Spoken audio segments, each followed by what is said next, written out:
Hello, hello, hello. We are on our last day of the Ginger Jean Sew Along. We are finally completing our pants, our jeans, and they look really, really good. All right, so let's jump right in. We are, I stopped yesterday at this section right here on our pants because remember, I wanted to serge this section because when I made these before, I ended up taking a much larger seam allowance, right? I did about an inch instead of 5/8. Um, and it looked great on the pants that I made originally, which were not a stretch.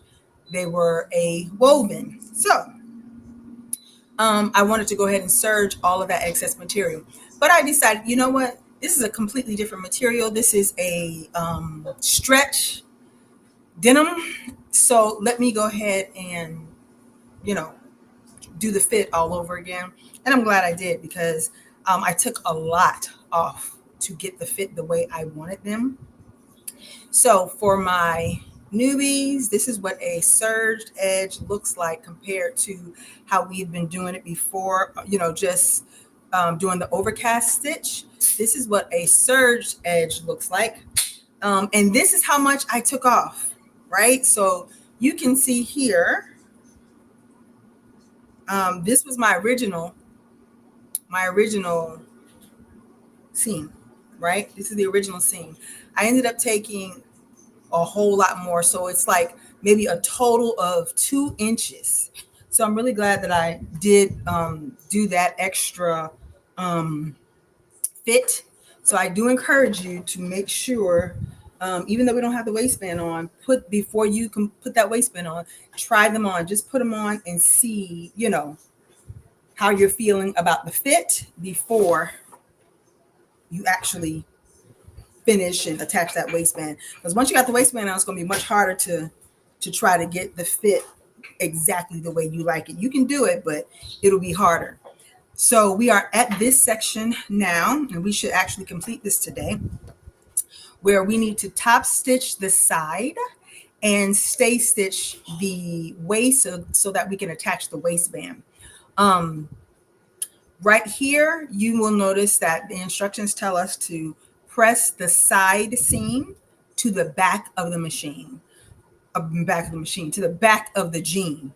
Press the side seam toward the back of the jean, right? So here's that side seam and the picture facing the back of the machine. Here are the jeans, okay?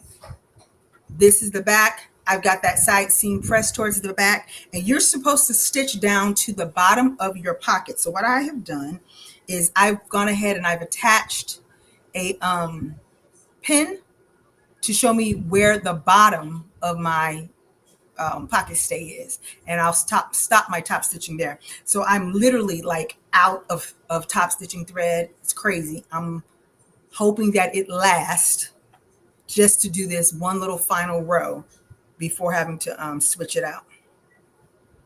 So you're going to stitch on the side of the pant where the back pocket is. You're going to stitch along that part of the seam and do a little bar tack at the bottom. I'm already on 350. I was going to say, wait, don't forget to increase your stitch length, but I had the machine already set up.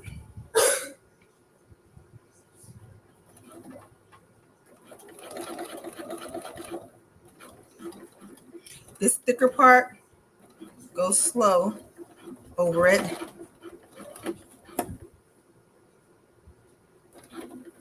Oh, look at that. Now I'm going to have to go in and fix that. It's because it's not surged and flipped under.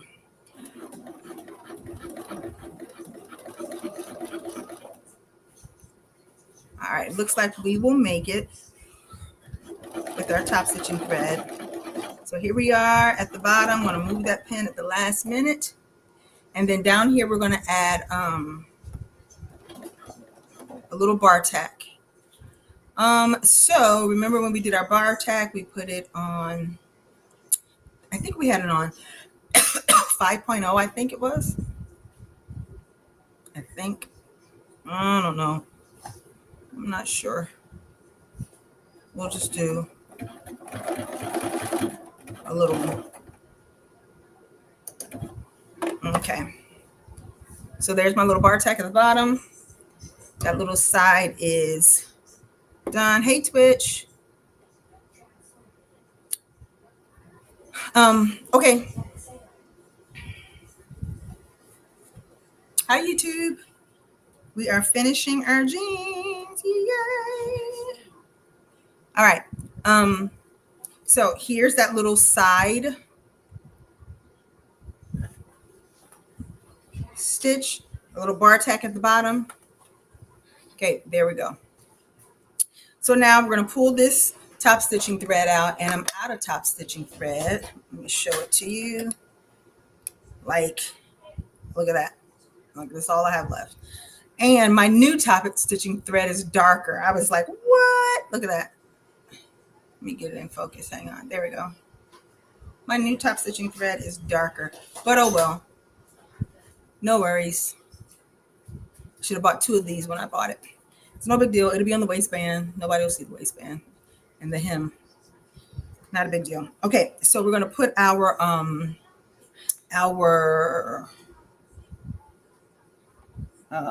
regular thread back in the machine and do some stay stitching of the waistband.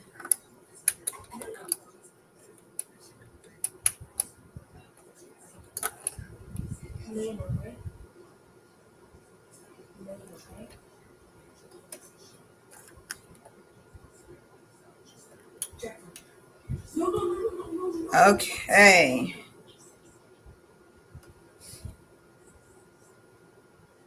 There's stop saying.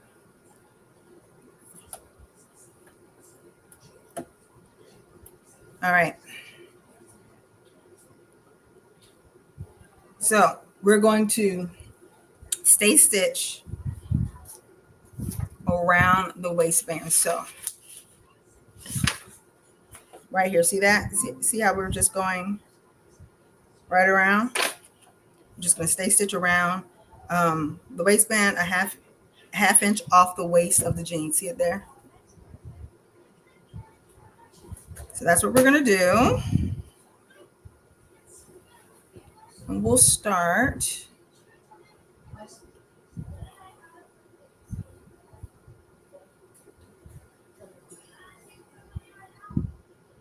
We're just going to go like right here.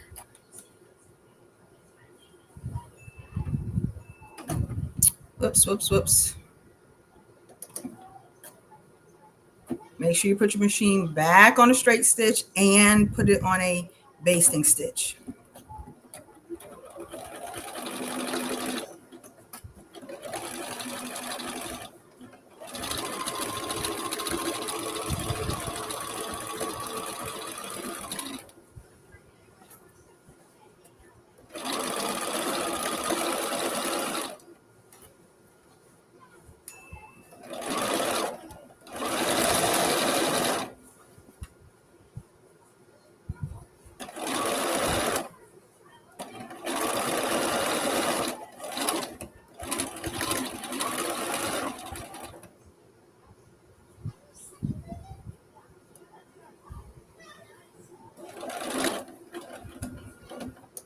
Okay.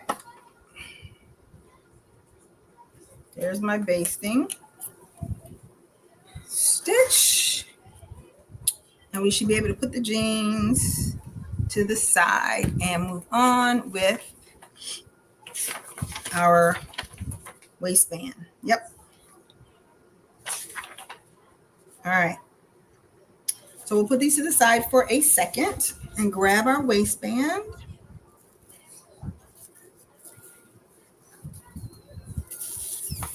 All right.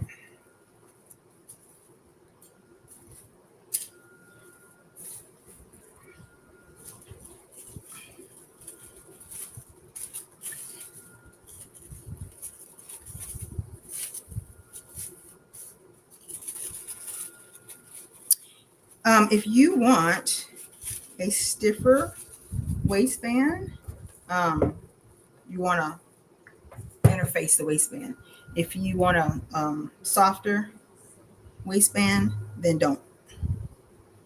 Okay, so you see right here, this gives us our instructions for assembling the waistband, right? So, sewing the waistband facing the waistband and the facing right sides together, and you're going to sew along the upper curved edge. So that is taking our waistband pieces, find my notches, laying it out this way, putting our other piece right sides facing like this, and we are just going to pin all the way down.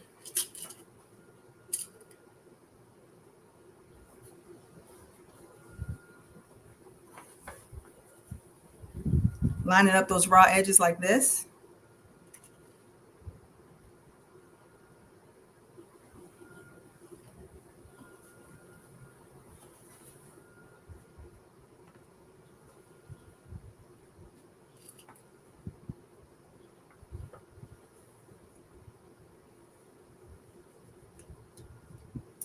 And making sure that everything is nice and even. I'm coming down to my other side just to make sure that I can get those pieces nice and flat. Now I'll go back and do some in the middle. All right, we are going to stitch along this edge here, and then we're going to fold one of the raw edges of the waistband under 5/8 of an inch.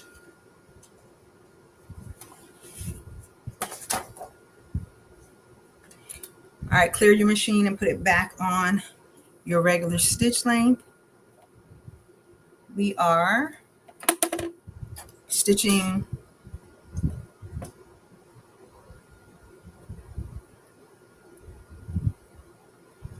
We are stitching 5/8, back stitching at the beginning and the end.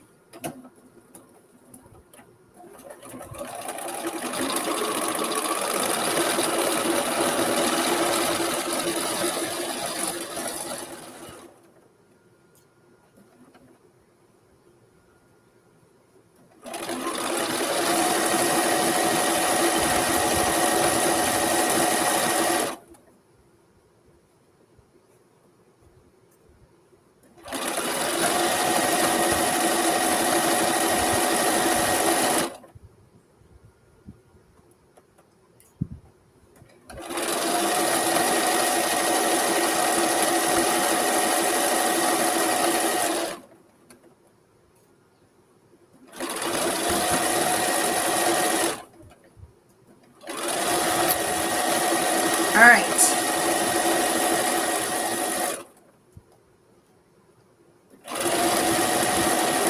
We've got this done. We're going to back stitch right here at the end. Okay, and now we're going to turn under one of the raw edges 5/8 of an inch. To get a nice smooth turn on that bottom, you can stitch, you can do a basting stitch or regular stitch, whatever, at 5/8, and then it is much easier to press and turn. So I'm just going to put do a row of stitching right at 5/8.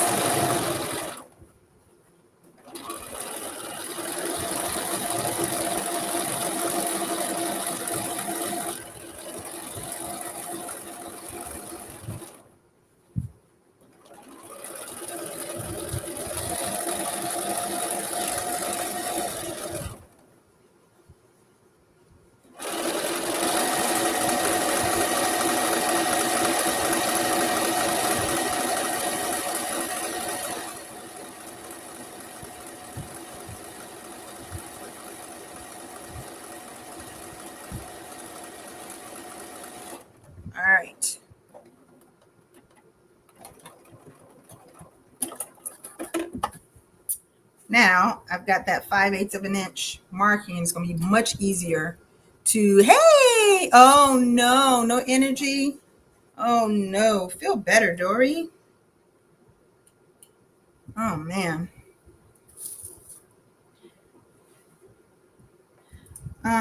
We've got that 5/8 of an inch seam, and it's going to help us to easily turn that edge under.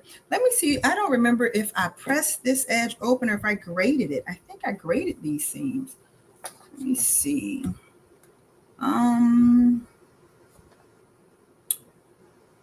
Let's see. Press the waistband flat.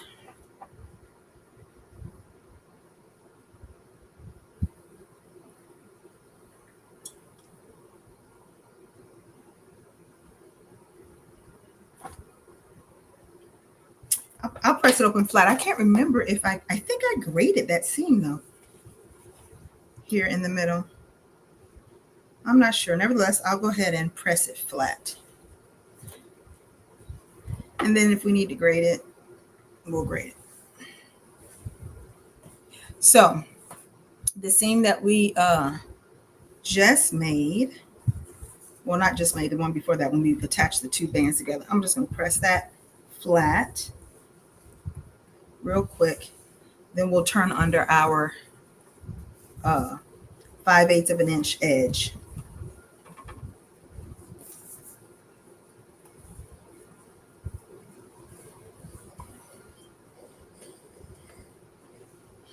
Oh, my husband put water in the iron.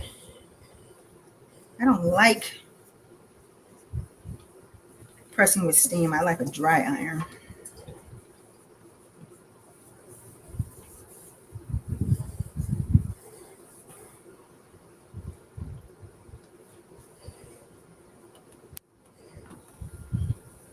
All right, so I've got that pressed. And now this little 5/8 of an inch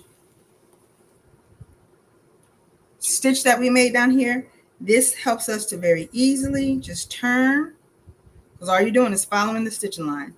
All we have to do is just easily turn, follow the stitching line, and press right on that line, and we will have the perfect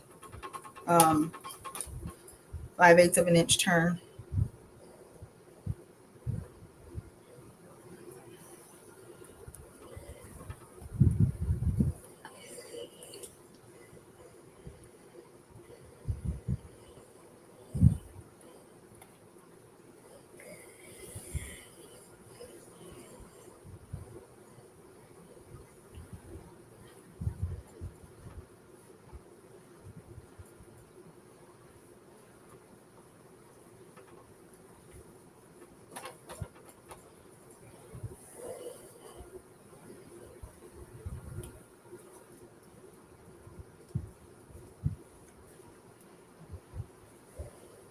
Okay, so we've got that turned under.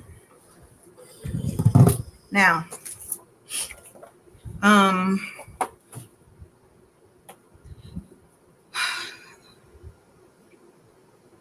it tells you you're going to add a small piece of interfacing where the buttonhole will go on the waistband and facing once you've done a test fit, and you know where your buttonhole is going to go. Okay, so now it tells us to install the waistband, starting at the center back, pin the waistband to the jeans, and then match the notches and sew the entire length of the waistband.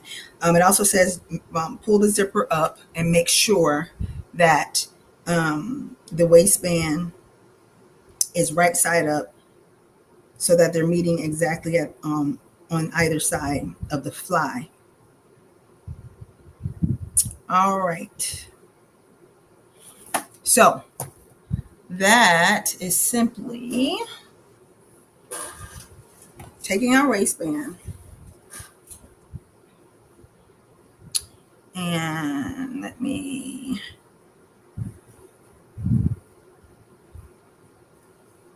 the notches. Okay. So we are going to me see the notches on my waistband.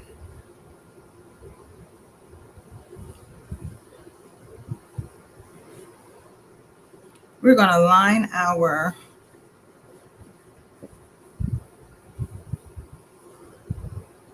waistband up. This overlaps. I might have already cut off those pieces. This waistband overlaps a bit. And you cut off the excess. So what I'm doing is I'm just kind of placing it before I start to pin. I'm going to place that like that, see what that looks like. And then turn this to this side. Place this like that, see what that looks like. See if I got pretty much the same type of overhang. And it's pretty much right. Because I don't see my I can't see my notches. All right, I'm going to start pinning. You're going to pin all the way around. Dora, you have any questions so far? Because we're pretty much at the end now.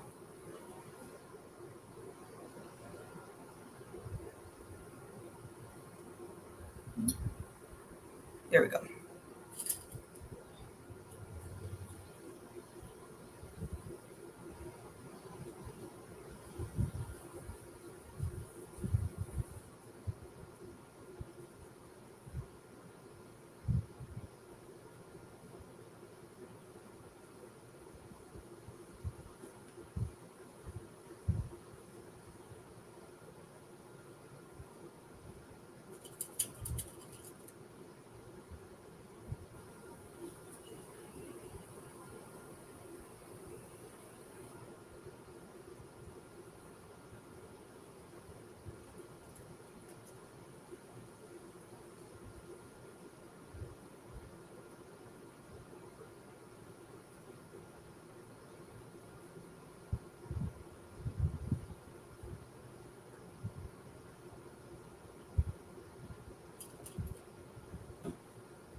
Okay. Now let's do the other side.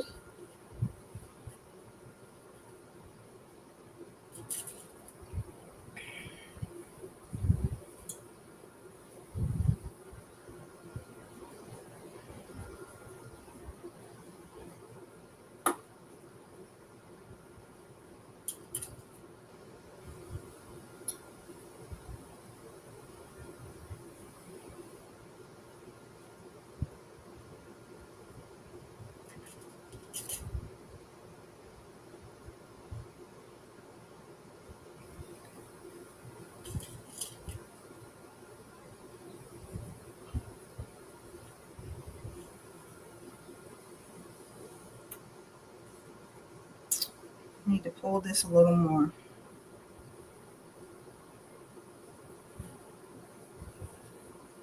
So I'm going to reposition my pins.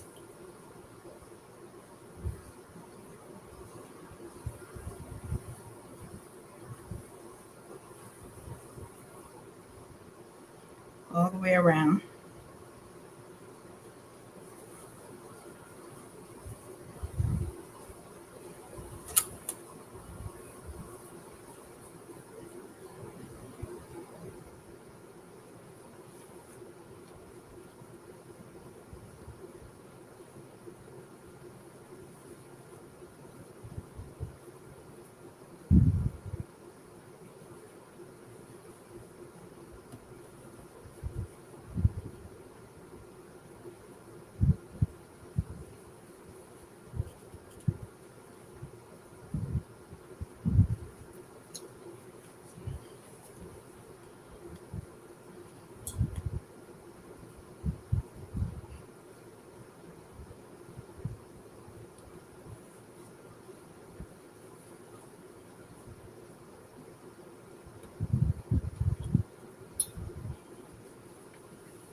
Okay.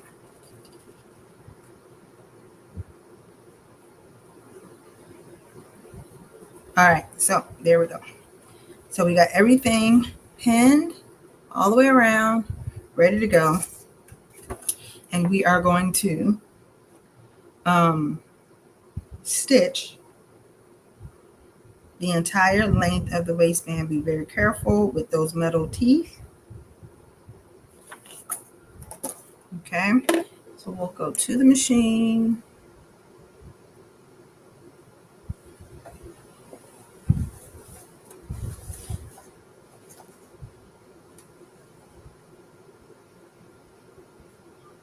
Let's cut these little threads off. And we are going to sew 5/8.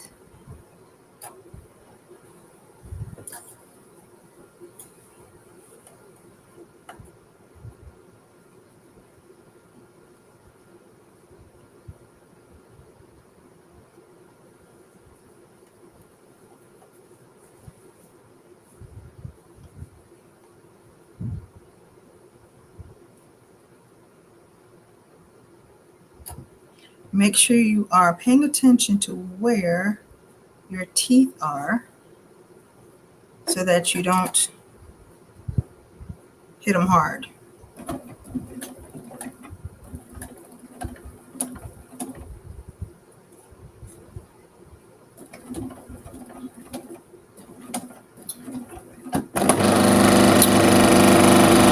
And I did it. I just said don't hit them hard, and I hit it hard.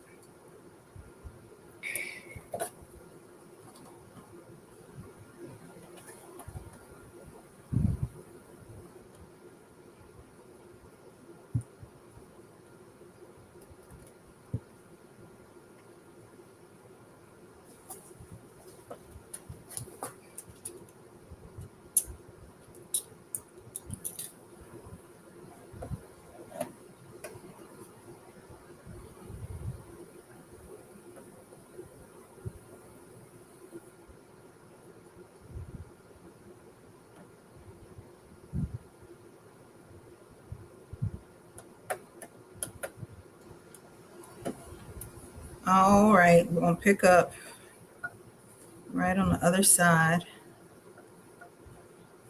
Don't do that, what I did. Just said don't do it and turned around and did it. I'm going to pick up right on the other side of that zipper.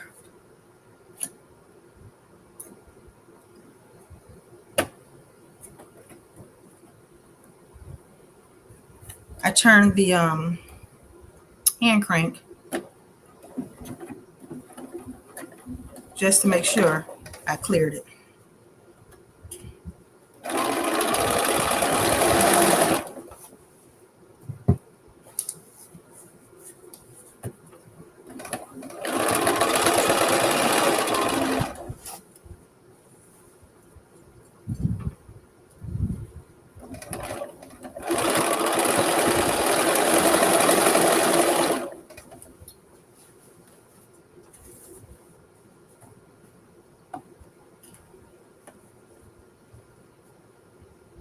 Oh, what did I just, oh, there it is. I'm saying, what did I do with that broken needle? Do not need that to end up on the floor.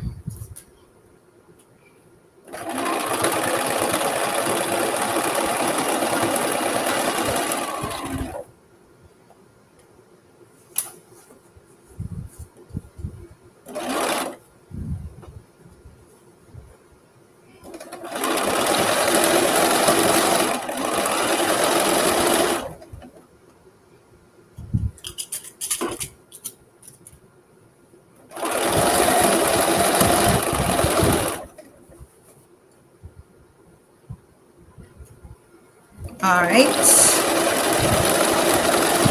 Coming up to the end. I think these are the seams that I graded. This is the seam I graded, if I remember correctly.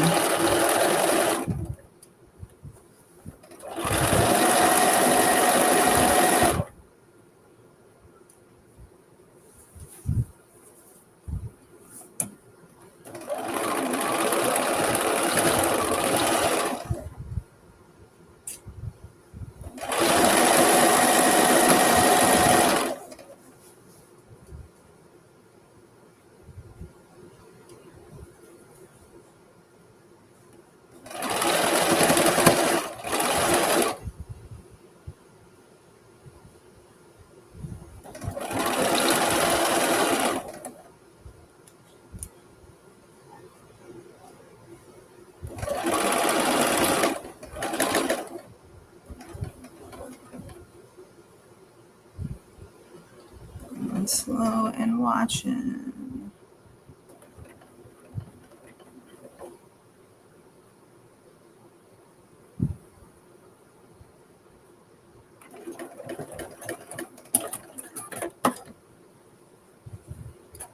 Okay.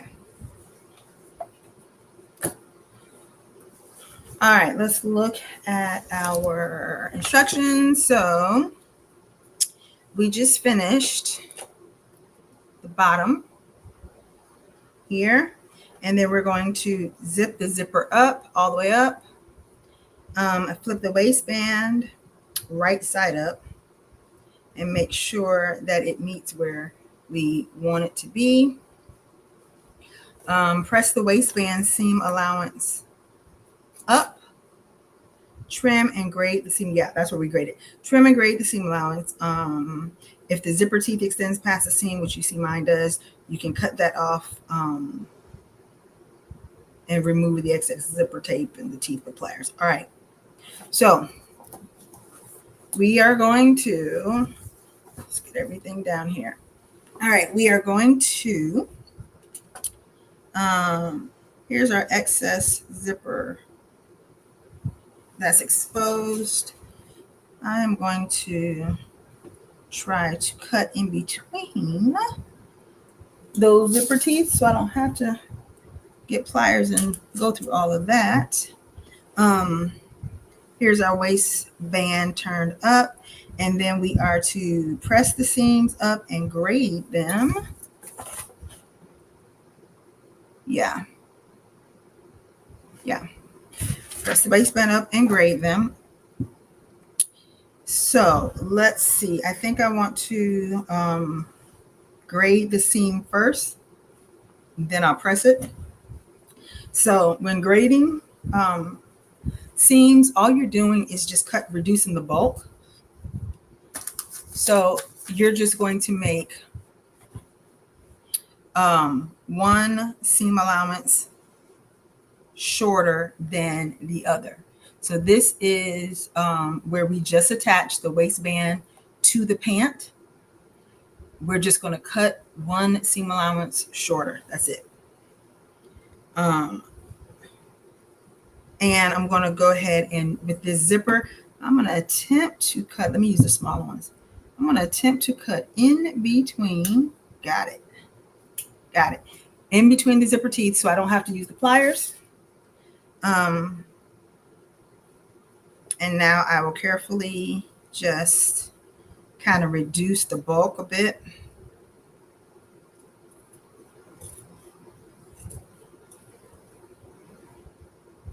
This actually works better if you use duckbill scissors. I'll get them in a second to show you. All right, let me get them.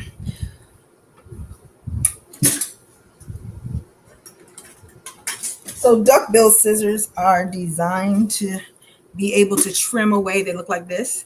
So they're designed to be able to trim away any excess fabric without cutting the other piece that you don't want to cut. So you kind of just lay it right in there like that, and it gives you a little guard to keep from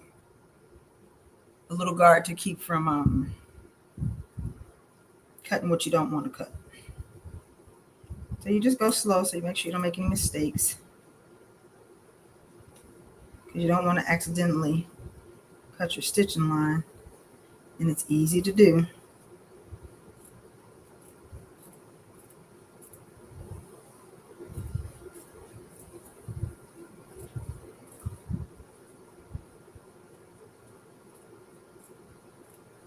So this is called grading the seam, and it is simply just reducing some of the bulk and making one of the seam allowances shorter than the other. And if you had like multiple layers, then every time you go, it will be like a stair step, one layer smaller than the next.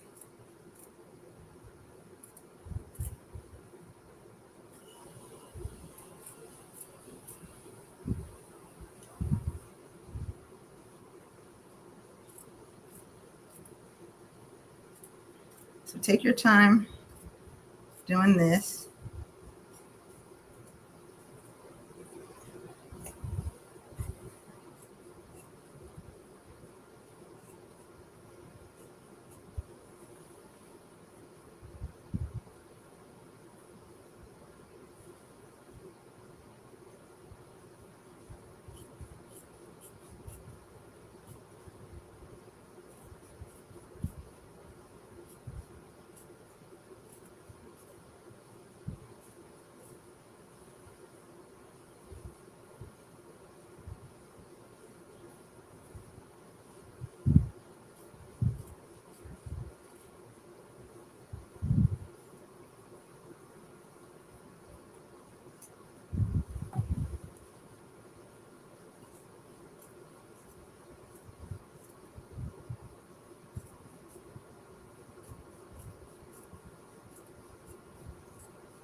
All right, we are coming up to the end.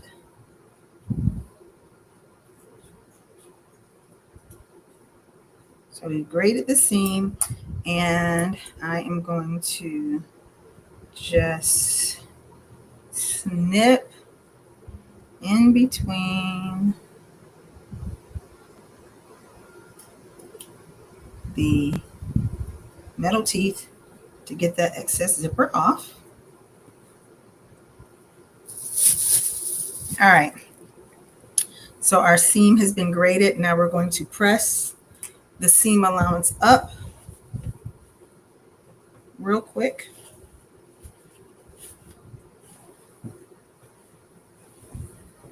So that is this portion here. We're just going to press it up.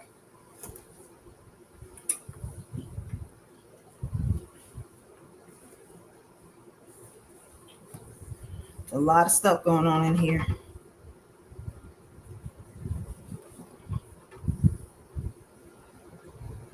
Down here in this little bottom corner, I'm going to press that up as well.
Okay. Seam pressed up, and let's do this last little piece on the other side. We will press this up as well.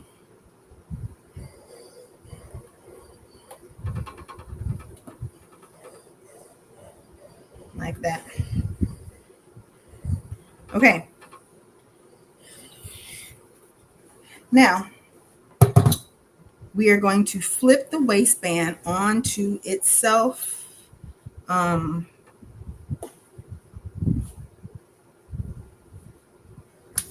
It's part of our instructions right here. So turn waistband inside out, pin it closed next to the fly front. So a straight line beside the fly edge of the front, making sure not to catch the front of the pants in the stitching. And then we're going to trim that edge to 3/8 and snip it on a 45-degree angle. Then flip the waistband right side out, and do the same thing to the other side.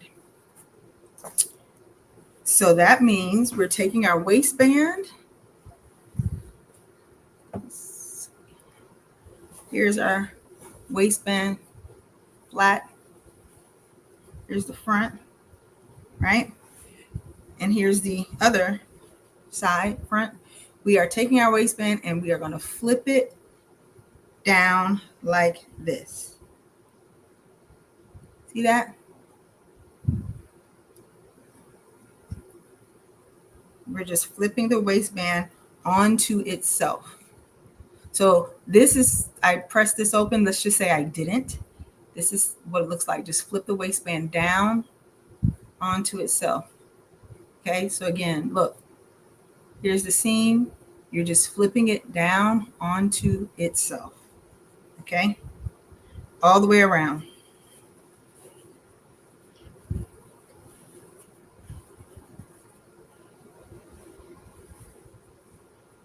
Okay, just so it lays flat. We're not doing anything with the back side, but we just want it to lay nice and flat. Okay, you want this edge here to be turned up, just like we had it, pressed. So, see that? Turned up. You want that turned up on both sides. Okay, and you want your fly here to be flat. Okay, I'm going to put a pin in place just to keep this together.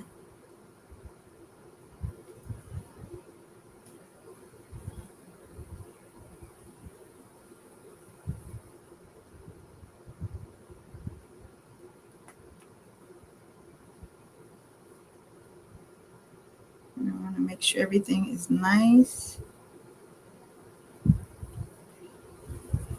and flat because we're going to end up sewing right here on the outside of this fly. We're going to sew straight up. Okay, and then I'm going to end up hand, or I could actually go by machine on this side to tack this part down where I broke my needle at. Okay, so, oh, and if you need to, let's just say you're like, oh, I don't want to mess up. Whoops, you can mark it. You could take a ruler, straight edge, and mark it. Where's the ruler? I don't even see my ruler here. I'll just use this. You can take a straight edge and just mark the edge of your, can you see that? Right here, the edge of your fly. Just mark it so you have a guideline. If you're afraid to just sew it, regular.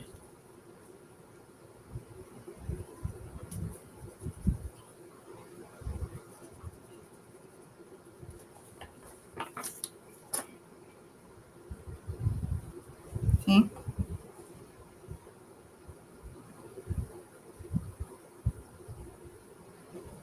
All right.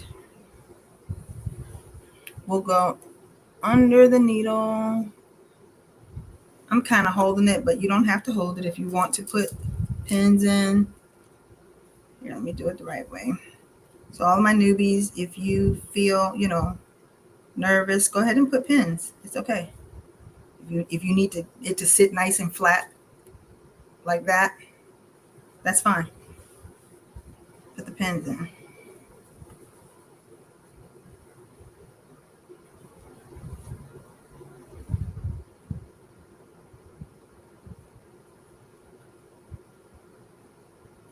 Make sure everything is really nice and smooth before you start stitching.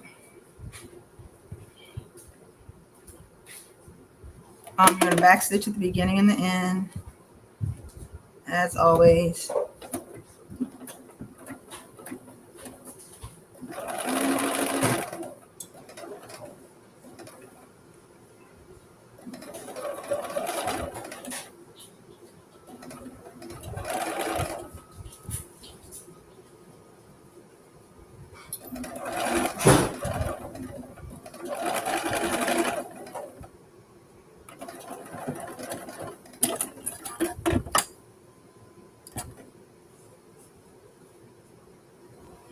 And then let me go ahead and tack this part real quick.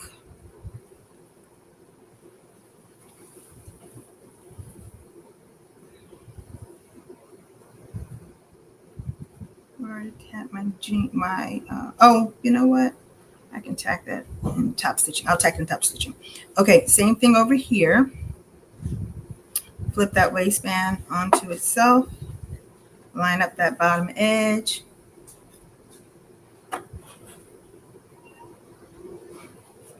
So that everything is nice and flat.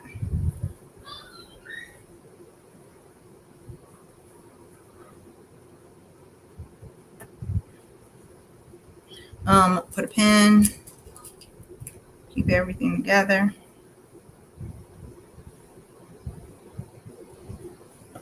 And then if you want to make your sewing line,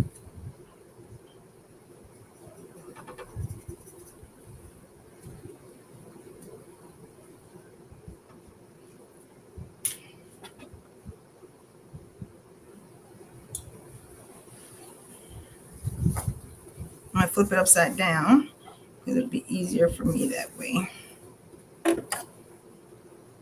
And then, as always, back stitch, beginning,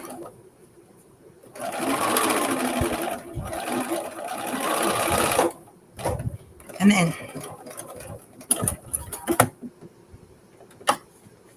So, see that? We just put a straight stitch straight down. Now, we're going to cut this down to about 3/8.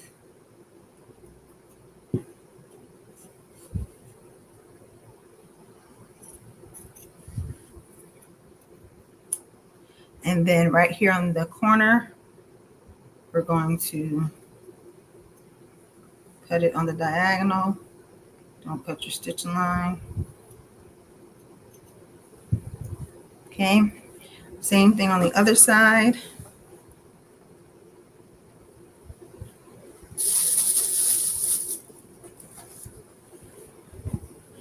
Cut it down to about 3/8.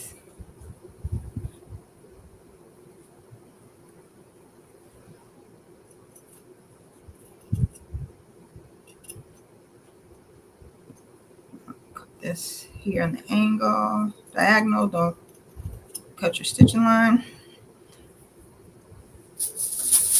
Now we want to take our area that we have stitched and flip it right side out. So this is where I'm going to have to catch in my top stitching from when I broke that needle and I didn't go all the way over.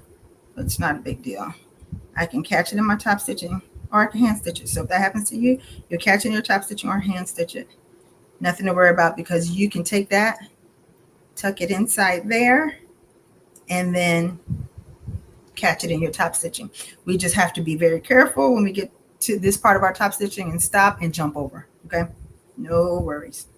Okay, so here is the front part. We're gonna have to do some pressing to get everything nice and flat, but here's the front part. Same thing we're gonna do over here. Turn it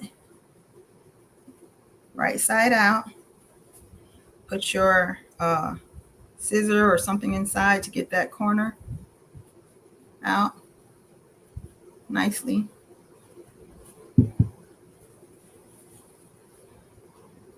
Oh, I didn't cut enough of my corner. So you saw how that corner was kind of poking out? I didn't cut enough of it.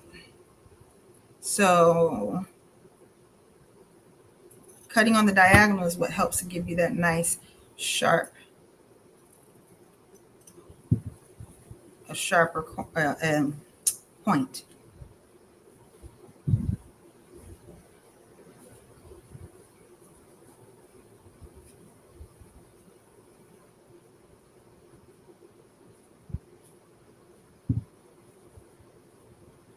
That looks a little better.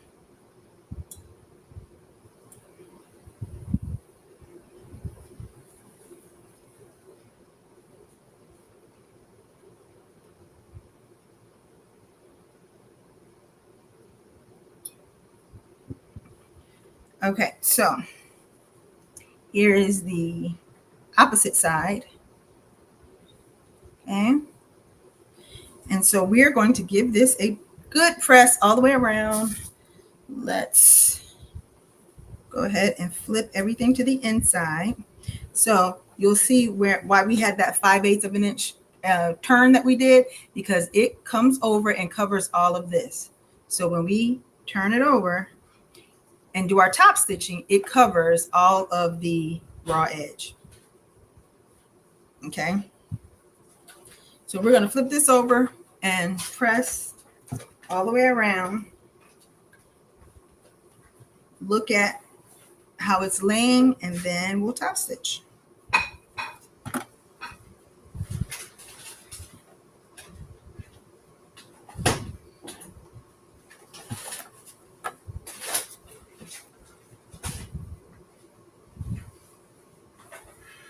So here's a good example of what you, not that it's a major problem, but what you have to, work through when you don't understitch. You see that I didn't understitch the waistband like I normally would, and you can see how it keeps rolling. That's why I was saying earlier, I think on video number 1 or 2, I think it was video number 1, about understitching, because it just helps that facing portion to stay right where you place it with your hand. You don't have to do all this extra work like I'm doing right now. So I can get a nice good flat press. If it was understitched, when I turn it under like that, it would just automatically like flip over and I could nicely press. Right now I'm having to do a lot of extra work to get it where I want it, because it is not understitched. What I consider to be extra work. It's not really a big deal, but understitching just helps it to lay much, much flatter, much quicker.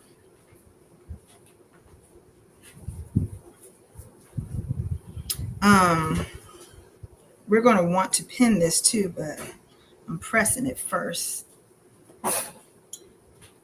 Probably should have pinned as I go, but I'll go back over it.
Okay.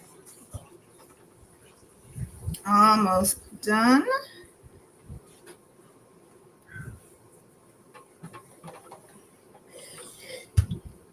And then right here, I'm going to tuck that in there really good, and then give this a good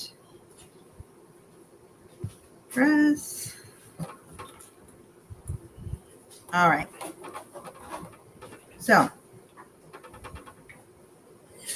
everything's nice and flat now, and what we want to do is pin it so that it stays in place. And you want to pin it the way you want it to be, because once you top stitch it, that's it. So make sure you place everything the way you want it to sit, the way you want it to be, before you start top stitching.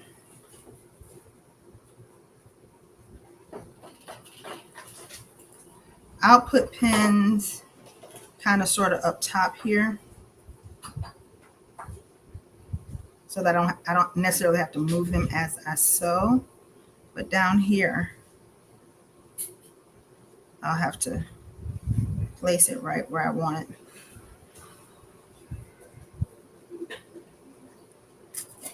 I think I'm going to sew this part here flat first before even attempting to top stitch it, because you know my machine can be fiddly with the top stitching thread. Doesn't really like it.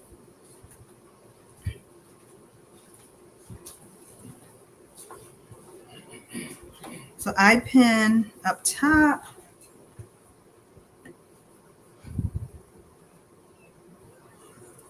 So that I can see the pins and not necessarily have to worry about hitting them or anything like that. But this just helps, for me anyway, helps me to keep the waistband flat as I'm top stitching.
I'm just pressing again because you know that nice flat waistband. Press flat is just easier to work with, easier to stitch.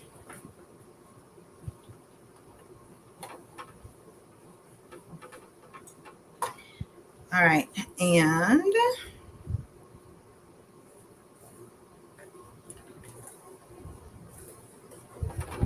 I think I'm going to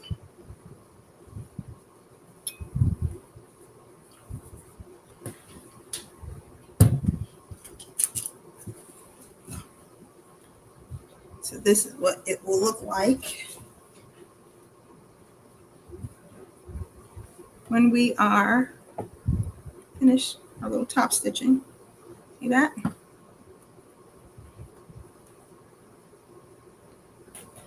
I might not be able to pin it with that zipper, with that pin there. I mean, zip it with that pin there, but it's okay.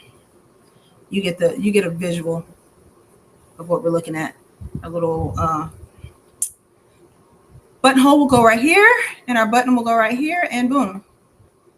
And we will like literally really be like done. Seriously. All we need to do is add belt loops, and really that's it. Hem the bottom, and that's it.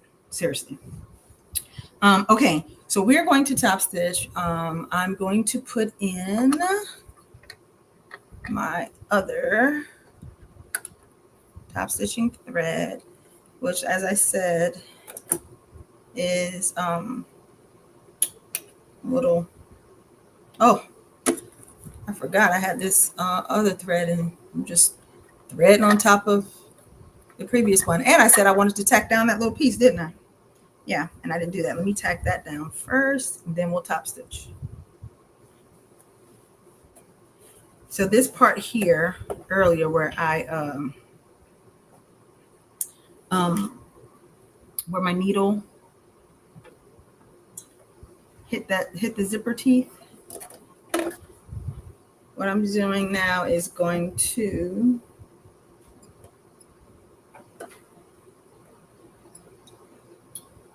just tack this section down.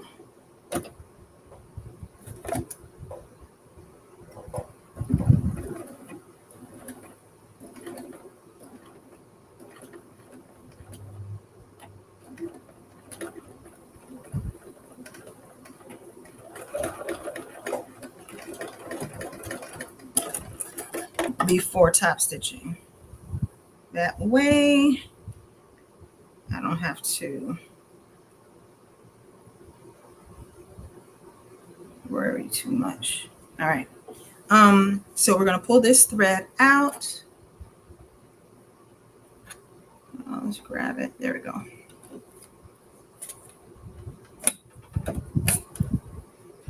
And put our top stitching thread in. Put your stitch on your top stitching stitch length, whatever that is. 3.0 is mine.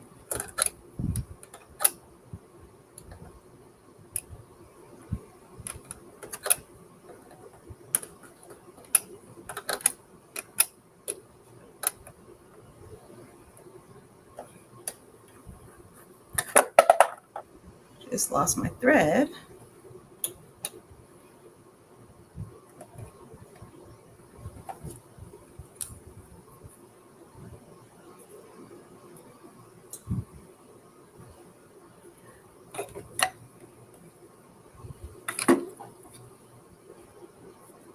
All right.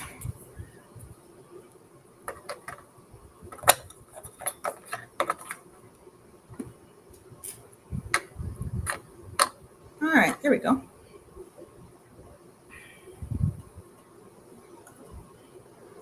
So you can see my thread is a little bit darker.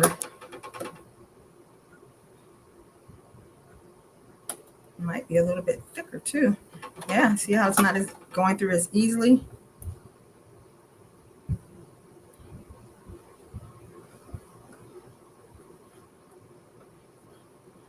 All right. So we are going to top stitch all the way around.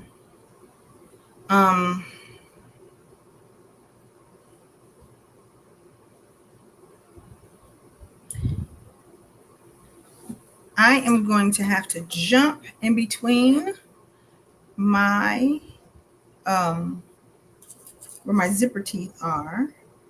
I'm going to put a pin to show me right where I need to stop so that I don't have any issues with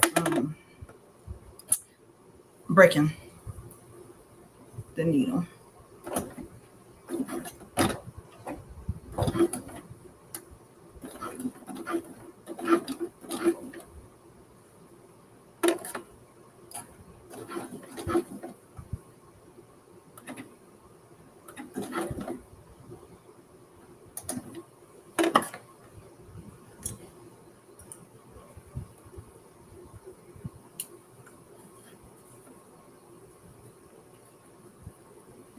I'll clear that bird's nest at the end.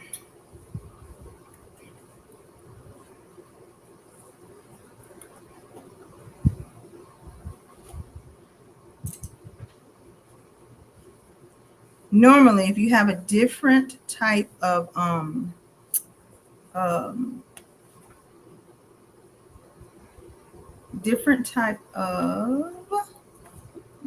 put this by hand and make sure that is not okay. Teeth, a different type of zipper, you can sew over them.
did I lose? I lost my thread. So going over that that thick right here, the seam, my thread popped out.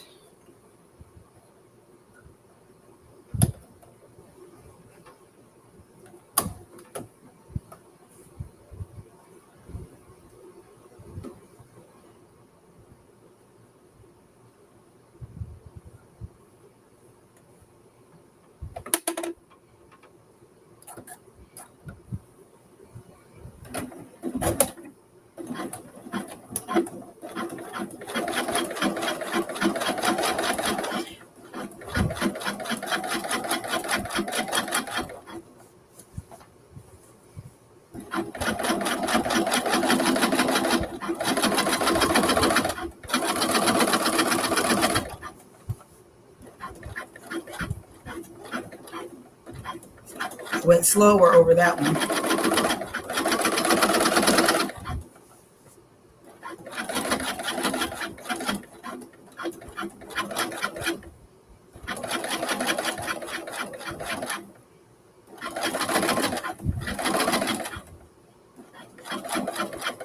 All right, I'm going to stop right before these teeth.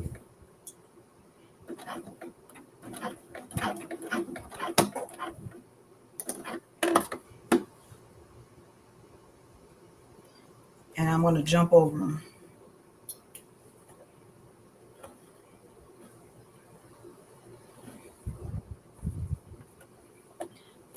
So I'm jumping over my zipper teeth.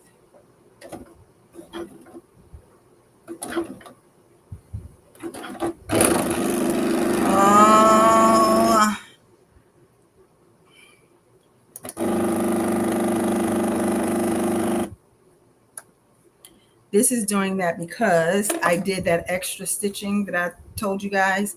Remember earlier I was like, oh, I can fix it with the top stitching. And then I went ahead and I was like, well, let me just tack it down so I don't have to worry about it. That's why this is jamming, because it's fighting with the previous row of stitching that's on there. This thick thread is fighting with the stitching that's already under there. You should not have that problem as you're doing yours. But if you do, no worries. You can either take it all the way out or do what I'm going to do. And because this part of my jean will never show anyway. You can take that, if that happens to you, you can take that stitching out and you know, redo it with your top stitching thread, or you can do like I'm going to do, try to go a little bit ahead. And I broke the needle. I broke yet. Oh, this is a record. That's 2 needles in one night. I'm on a roll.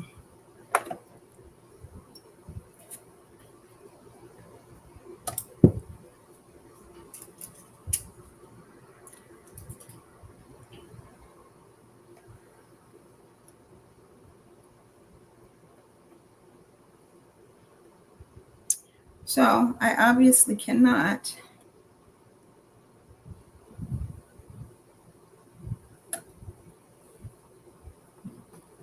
go over it. I have to go past it. But I'm not going to take my blue thread out and do it. I'm just going to go past it because this part of my pant nobody's going to ever see. But what you would do is you shouldn't have this problem, because you shouldn't have to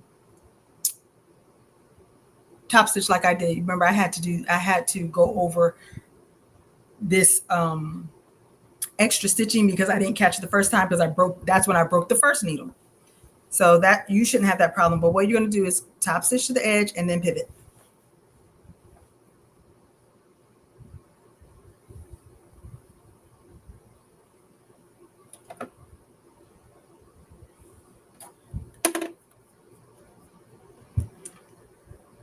Oh, I started backwards. Wait a minute. I'm going to go this way. because it'll be easier to turn. So I'm going to start on this edge and then pivot. It'll be easier to turn.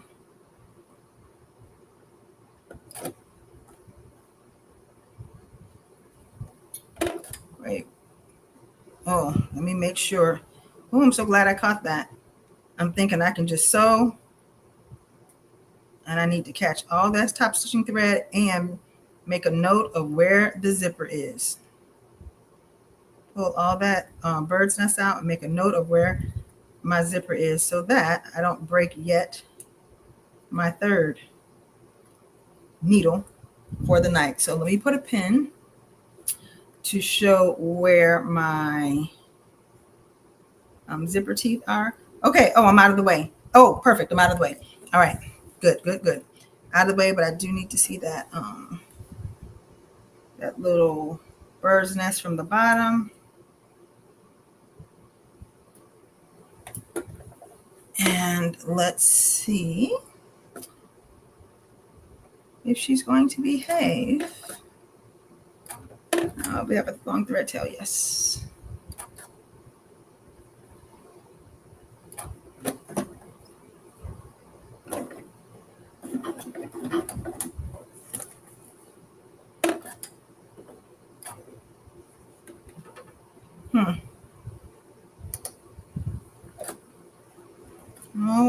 Oh, look, bird's nest.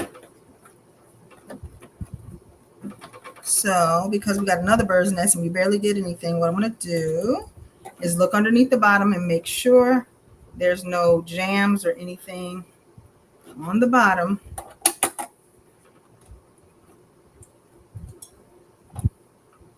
Okay.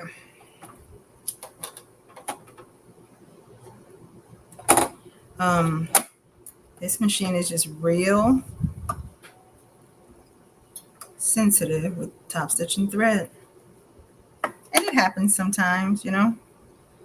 Let me move up a little bit and see if she will work better that way. Oh, I gotta reset it from the jam. Yeah, so that happens sometimes. If that happens to you, don't be afraid or sweat it or anything. Making jeans is the only time I ever have any kind of issue, major issue with the machine. This machine and my other one.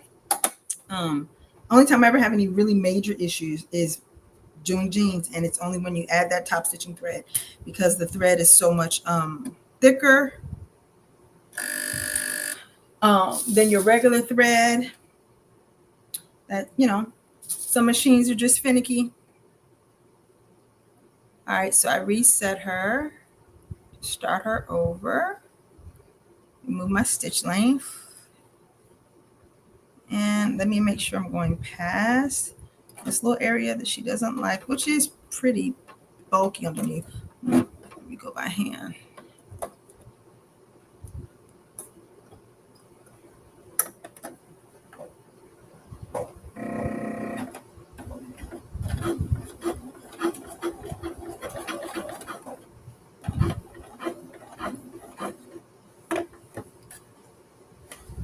Oh, she is skipping stitches. Let's see. Okay.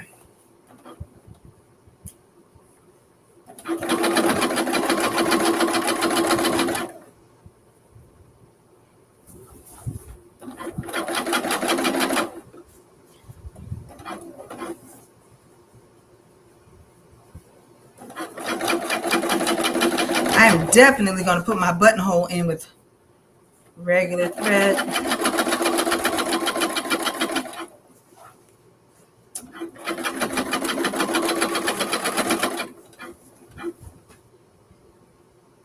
Oh, and I forgot to oil her. Didn't I say yesterday I needed to oil her? That could be another reason why she completely acting up.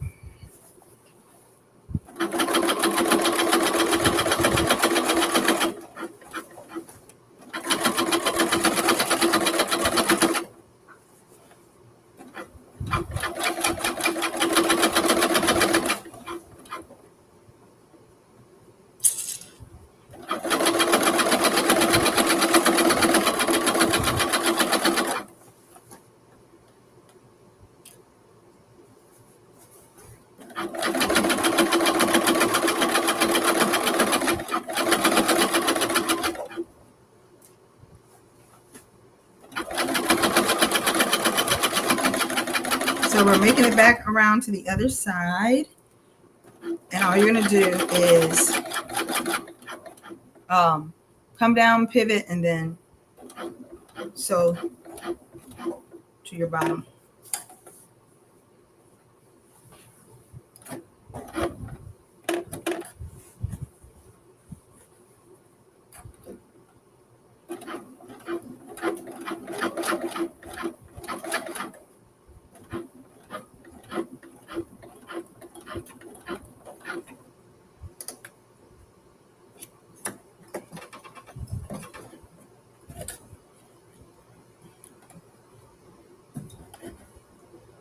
Okay, finally made it. Now you can flip over and cut any little bird's nest, top stitching bird's nest that you have on the bottom side.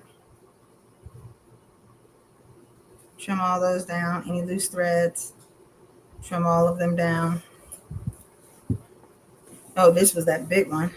Let's get that together.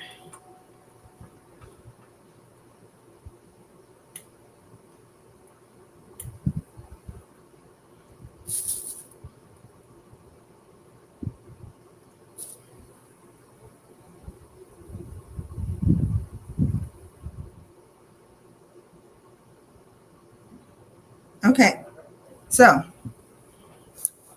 here is what she looks like.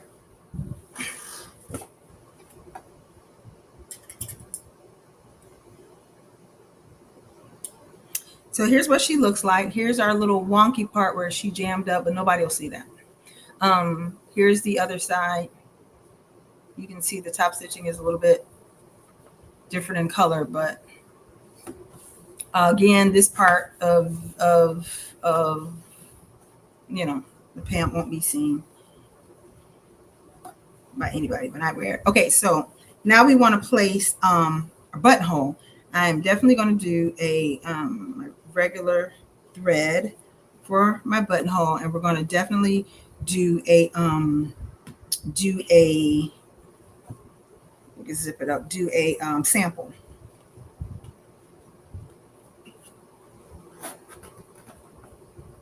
All right, so there's our button, our zipper zipped up, and we're going to do our buttonhole placement now, which we'll put right here, like right there. Okay, we are going to do a sample. So let's put our regular thread back in. We're going to do a little practice piece, some scrap, buttonhole on some scrap, just to make sure that our machine is going to make a pretty buttonhole. Let me get my buttonhole foot. We are pretty much at the end. All right, so I'm going to put the buttonhole foot on. We'll do a tester.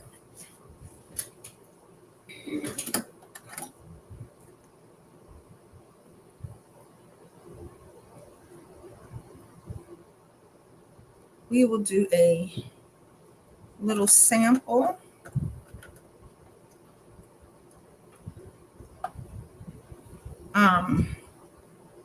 Buttonhole. Ooh, lost my book. So on my machine, let's do, I guess, just a basic buttonhole, I guess.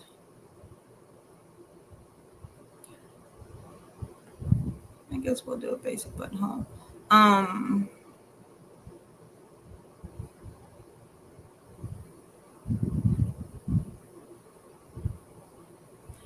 my machine, you're going to put your little button on the machine to give you the exact size that you need. So let me pull that up.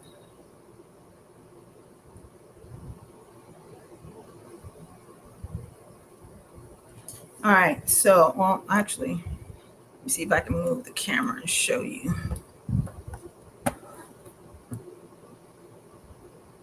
So let me come out and go back. So having the buttonhole this way, I want to lay my button up against the machine, and that will tell the machine what size to make it.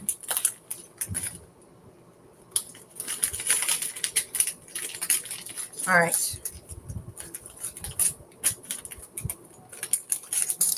Okay, so I'm gonna lay my button up on the machine like this, and then I will turn my little knob. You see my button getting bigger, and you kind of just, let me see if I can screw this in here so I can have something to grip it with.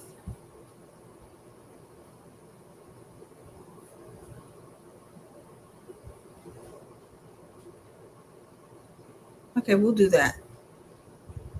We'll do that. That's good. So that's the size we're going to make our buttonhole. And we're going to take, oh, did we not thread it? We're going to take our thread and put our regular thread back in.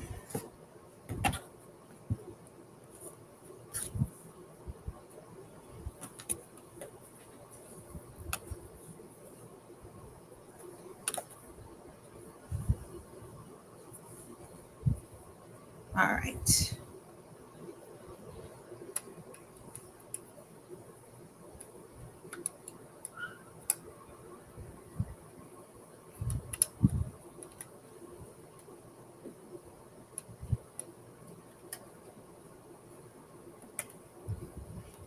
And we're almost done.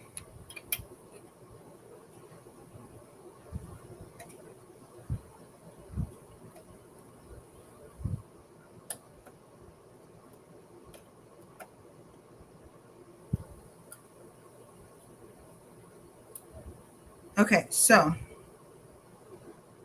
going to pull my thread tail underneath here so I don't have to really worry about it. Actually, got it in the wrong spot.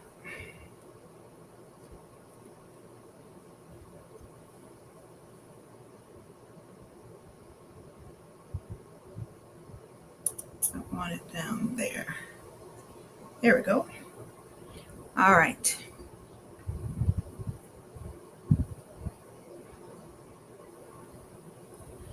Okay, so I'm going to put a piece of scrap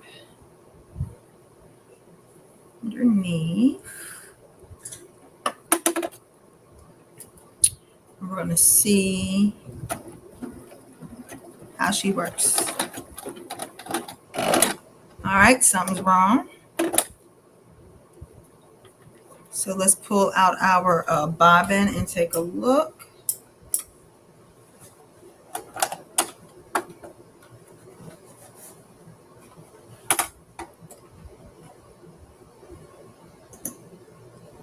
All right, pull that little piece out. Let's see if that works better. We'll try it again.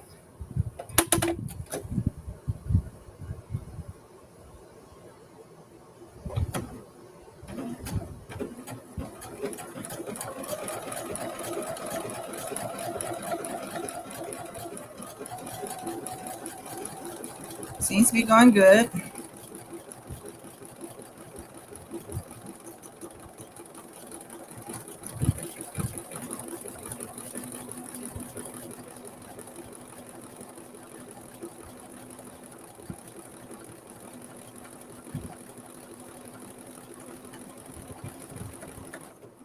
All right, so that went well.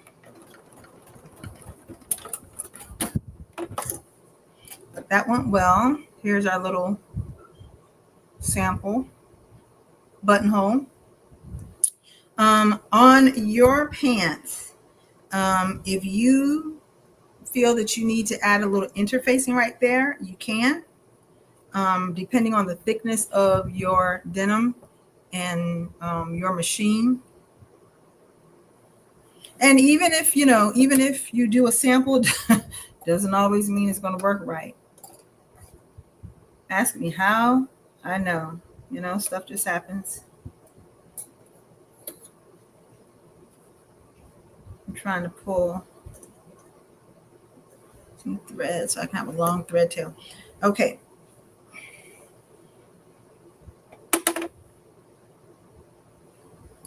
All right, let's see if she's going to behave and give us a good stitch.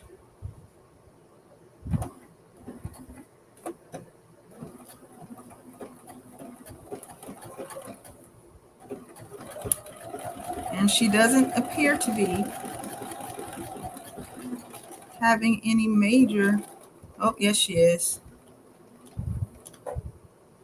Yep, she's having an issue.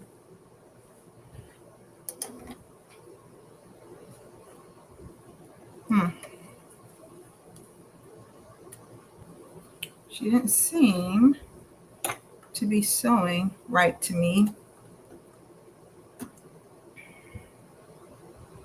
So let's reset.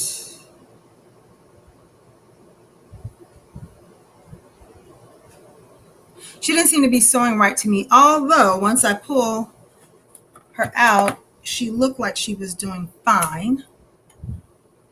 But I don't know. Maybe I jumped the gun. It just seemed like she was struggling.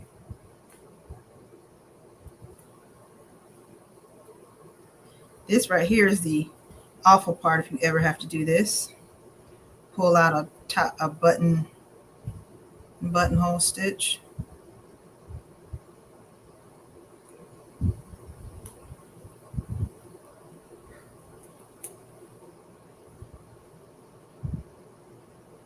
We would have this issue right at the end, like I just said.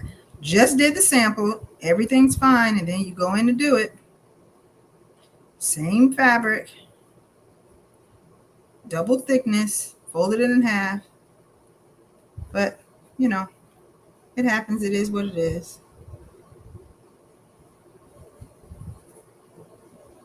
I need some light, extra light.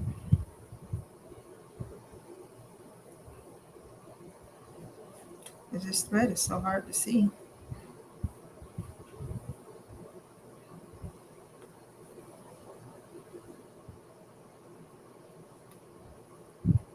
I might have to do my buttonhole later because I cannot see this thread to take it out.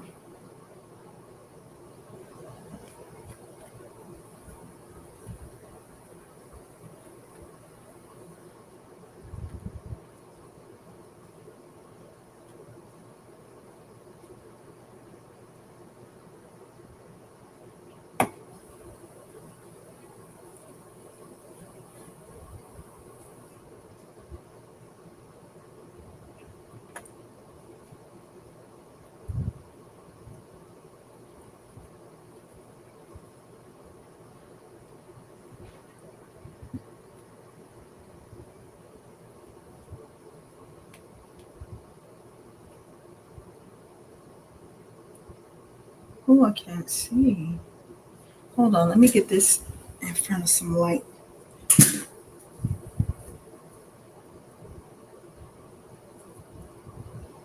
Well, I can see stitches I'm trying to pull out.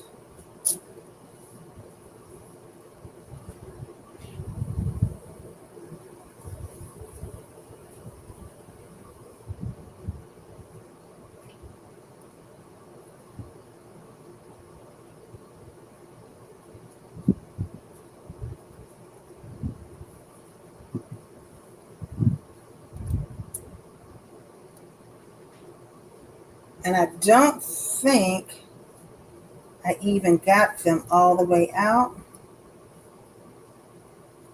I don't think. But I'm going to try it anyway. And if she jams, then I'll do it later. I have to put my magnifying glasses on and do it later. But I'll try anyway. Let's see.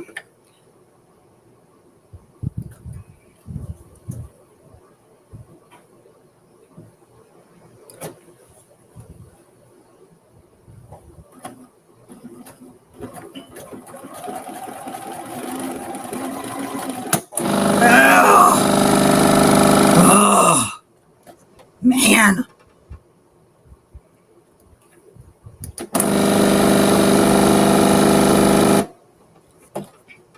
This is needle number what? 3 or 4? So this needle broke because I went back over that thread that I can't see. Where's my? I went back over that thread that I cannot see. Oh, she's not broken. Oh, that's good. The needle's not broken. Well, it jammed because I went back over that thread that I cannot see. So I'll have to pull magnifying glasses to pull it out. What else is there? Because I think that's all that's left really is the buttonhole and the button. Oh, the button. Your button is going to go over here, right? And you simply place the button. See that? Place the button where you need it to be, where you need it to go, and snip a hole. Or if your machine has that little eyelet feature, you can sew the little eyelet feature. Do it on some scrap first. You push it through, and then you screw the back. Screw the back in, and that's how you attach the button. If you want to add rivets to your jeans, your rivets are going to go pretty much wherever you place them. Normally, rivets will sit like on the corner of the coin pocket. They'll also sit, they can sit back here on the outside of the back pockets. So if you want to add rivets, you add rivets there. And then the only other thing that's left to do is to hem the pant. Just whatever hem that you want. I just do like an inch, but I'll do a half an inch and another half an inch and then top stitch. And it looks like this. And that's it. That's all that's left, like literally. So here we are, literally at the end. Where am I? Literally at the end. And now she wants to act up. I'm gonna have to put my magnifying glasses on so that I can see. If you want to watch that, feel free to stay on while I do it. But if not, thank you so much for hanging out and doing the ginger jeans. Make sure you send me a picture, and make sure you tag, if you're on Instagram, tag Sew Your View, at Sew Your View, so that they can see your January make. Email me. There's my email down there. Email me or text me in the studio when you finish your jeans so that I can see them. But literally, that's it. That's the end. Like, that's all. Everything is done. If you want to see what they look like from the front, here they are from the front. Here they are from the back. And literally, all that's left is buttonhole, and then hem the bottom. That's it. And I showed you your hem.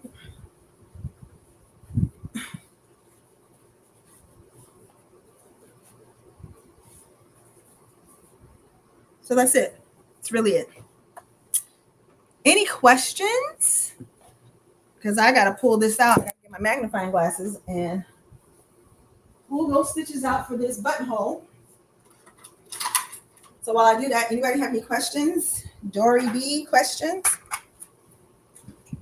That was what? Three or four needles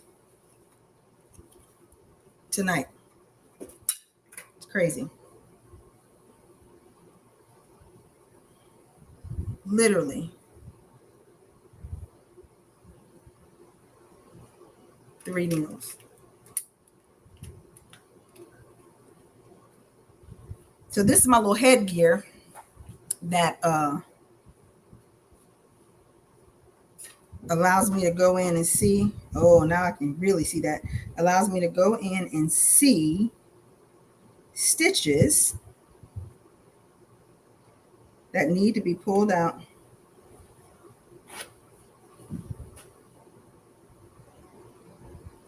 Cannot believe. Get all the way to the end and have this issue. Let me check. Any questions? No questions. Okay.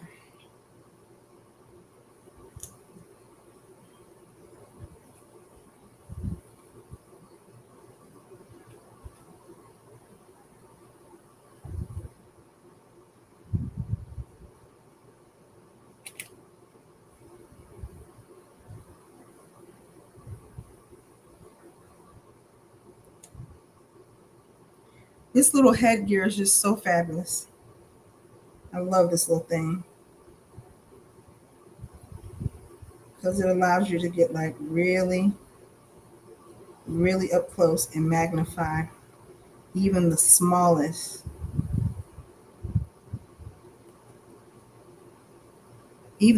stitch. All right, got that out.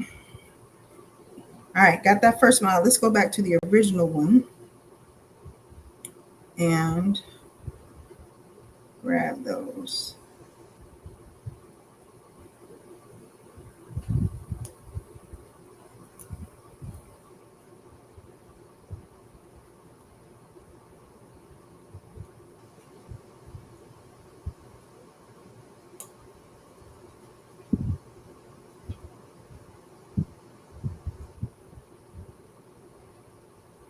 Make sure that you are on our mailing list if you want to see other tutorials. Make sure you subscribe to our YouTube, turn on your notifications, Twitch,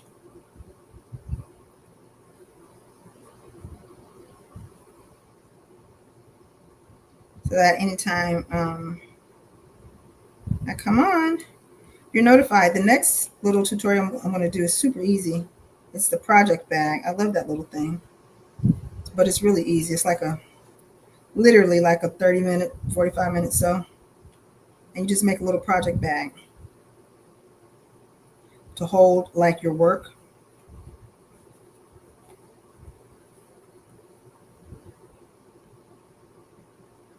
So if you feel, that you want to put interfacing on your jean before you flip it, right sides out, place some interfacing where you think you would place your button in your buttonhole. I normally don't ever have to do that because she doesn't do this on this part until we're live doing it. All right, so I got all of that out.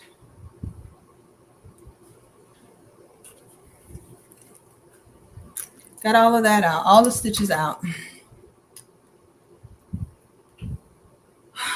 Let's see. Let's just see what she does on that sample fabric again.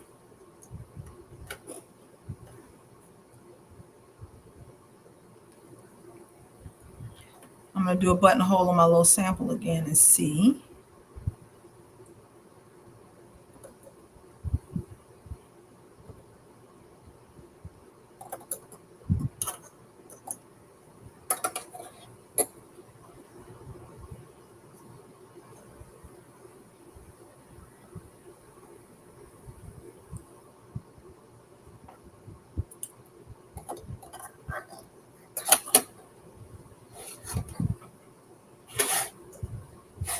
All right, so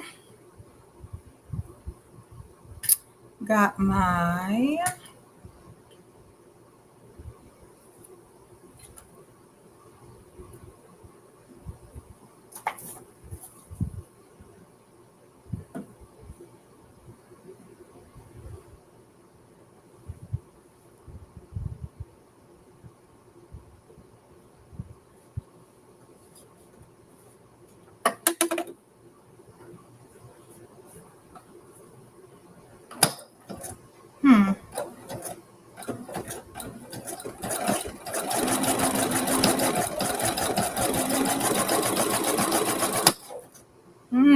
what is that? What is happening? Let me oil her. Let me oil her and although that was coming out right, let me oil her and let me take the bobbin all the way out, because she is really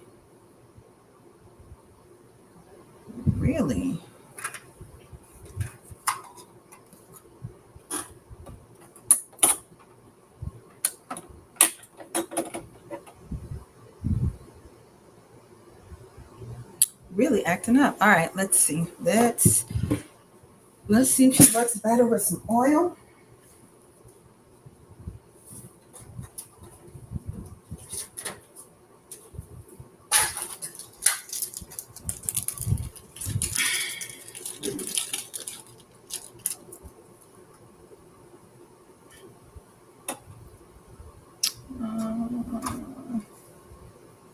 I have some scrap I will use.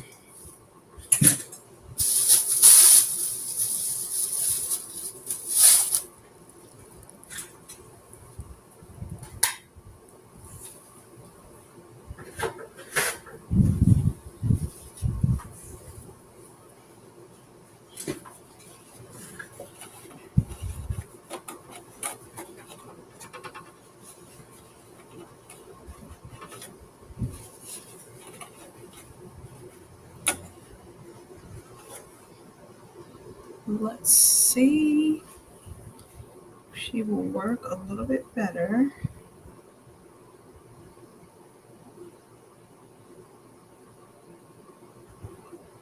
Oiled up.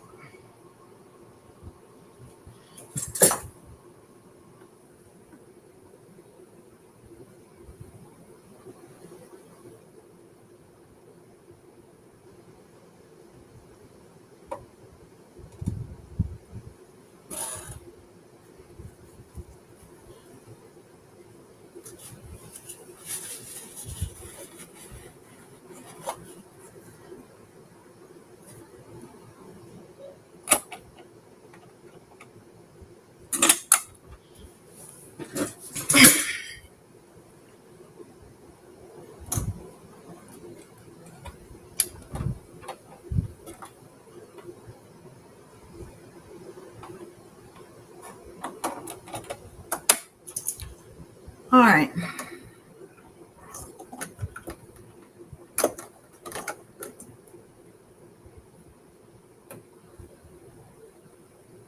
I hate the way this denim so heavily colors your nails.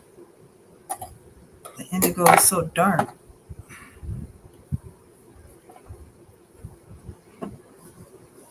Oh, where's my sample? Here it is.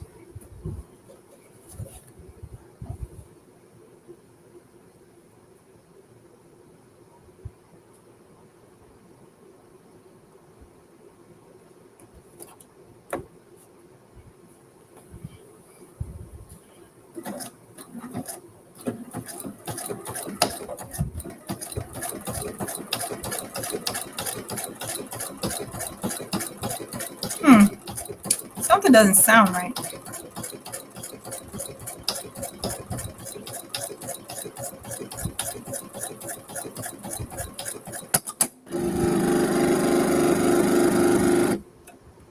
Yeah, she shouldn't have done that.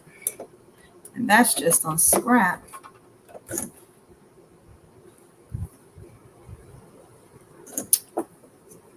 Well, I'm glad that she decided to dye at the end. At the end of the sew along, not at the beginning.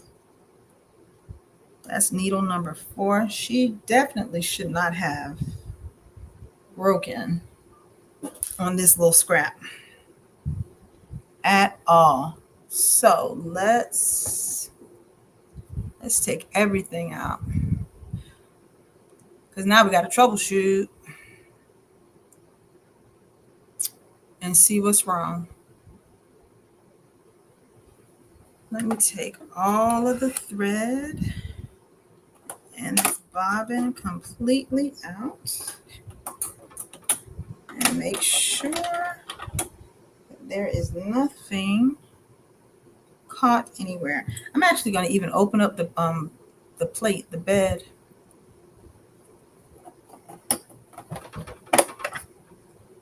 Oh, we do have a little bit of thread stuck here, which could be the problem. Let me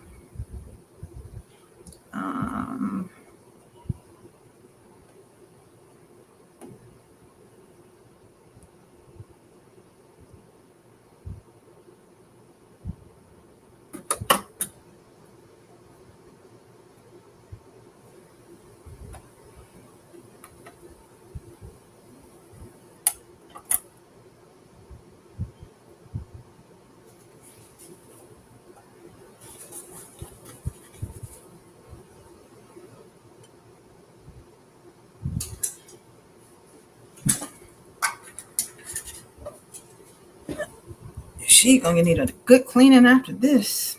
So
let's just see. And if for some reason she does not do it, then I will have to do her buttonhole on a different machine.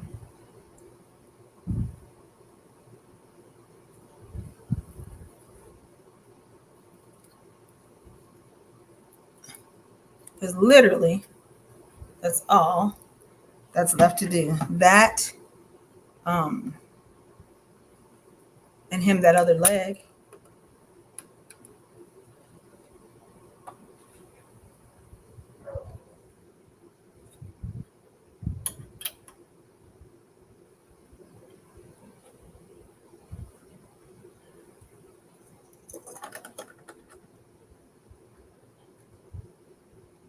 Oh, I don't have a needle in.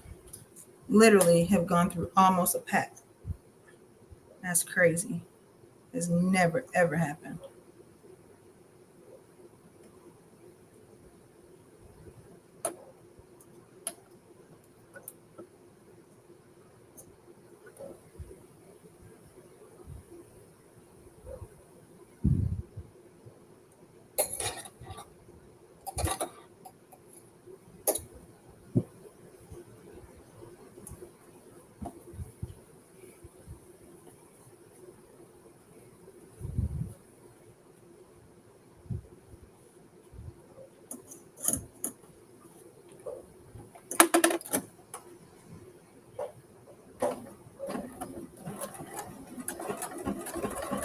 Oh,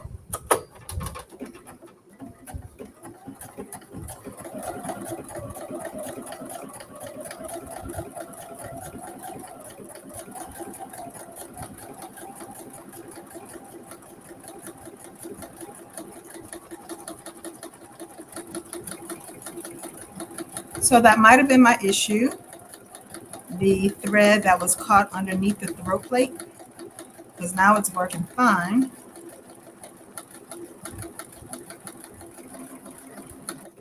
Okay, so she just did a regular buttonhole without a problem. So you see it there. She did these two good. The thread underneath the throat plate, stuck underneath the throat plate, might have been the problem. We will see if she wants to do it on here again. Let's just try it. Be hopeful. If not, we'll definitely put it on a different machine to finish it off.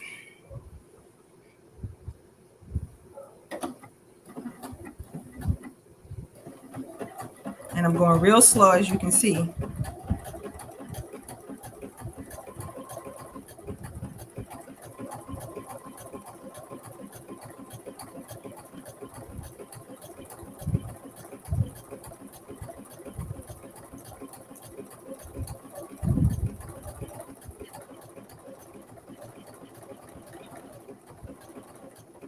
All right, looks like she has gotten stuck there. Yep.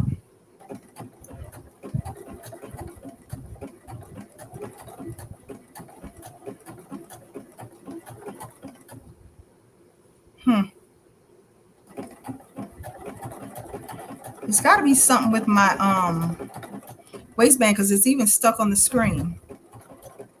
The screen is even showing me that she's in the same spot. So it has to be something, but I mean, it shouldn't be. This is the same exact fabric, double thickness, nothing else inside. She did one side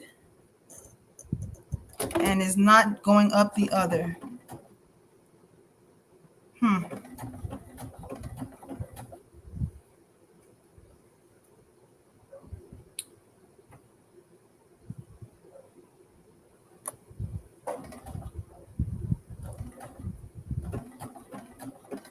Yeah.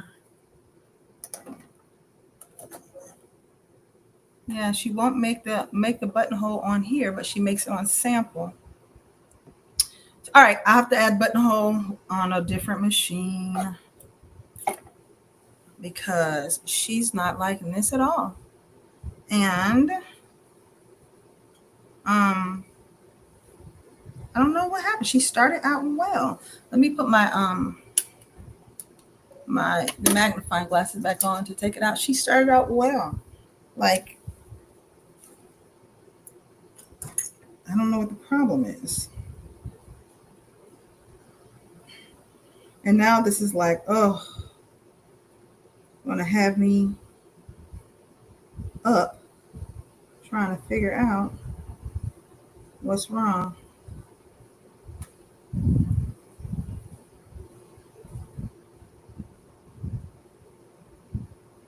Get all the way to the end.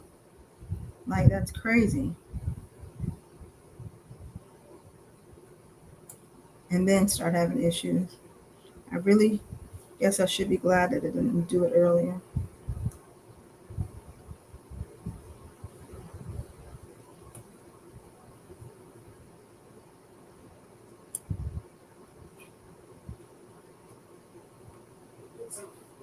I really want to like troubleshoot it, but man, I really want to figure it out. Maybe I should just put her on a different machine and finish it. Just put the buttonhole on a different machine. But I really want to figure out why she's not making it on here.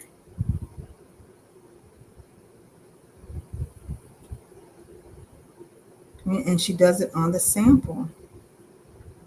Like, the sample is the exact same fabric and the exact same thickness.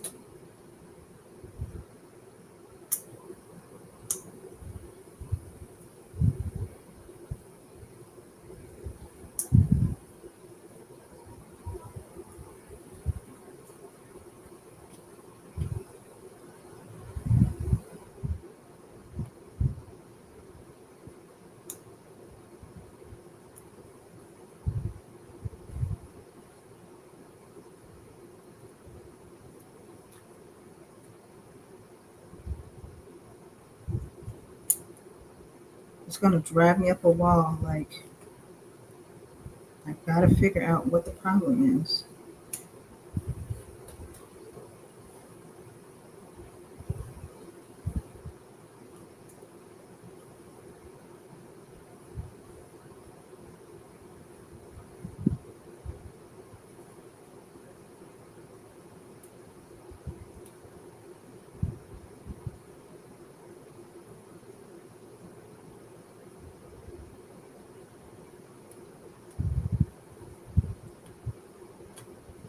for all of my newbies, you can see that this happens even to those that are experienced. It happens. So don't beat yourself up about it if it happens to you.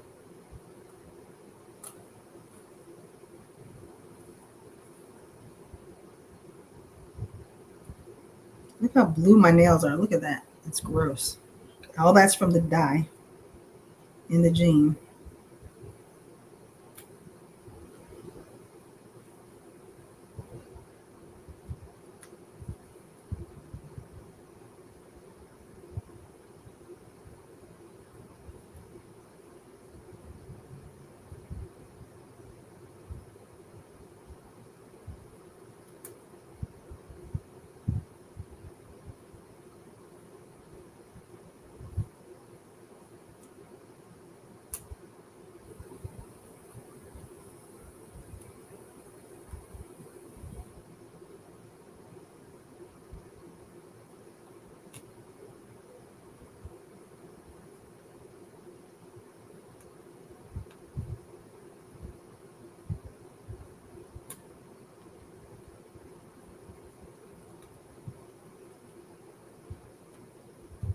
This is the part that is just never any fun. Having to pull out and fix and troubleshoot and figure out what happened and why.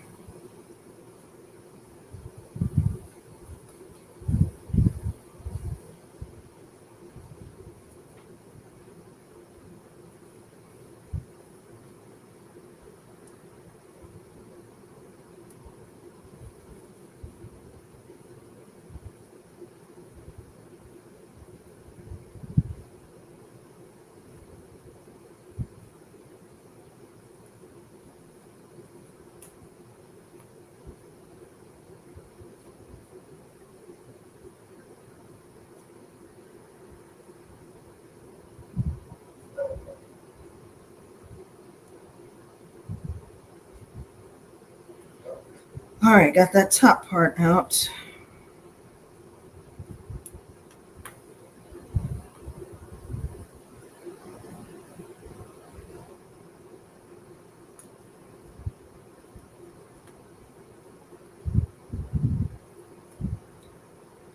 And the middle part out. I'm going to end up completely messing up the jean.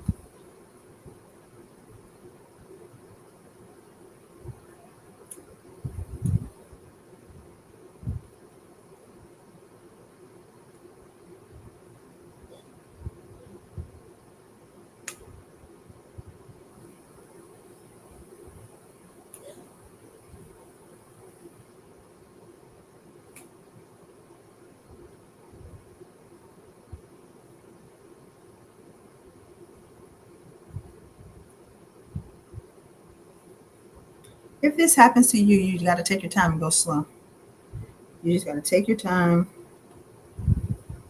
Get your magnifying glass to be able to clearly see the actual stitches.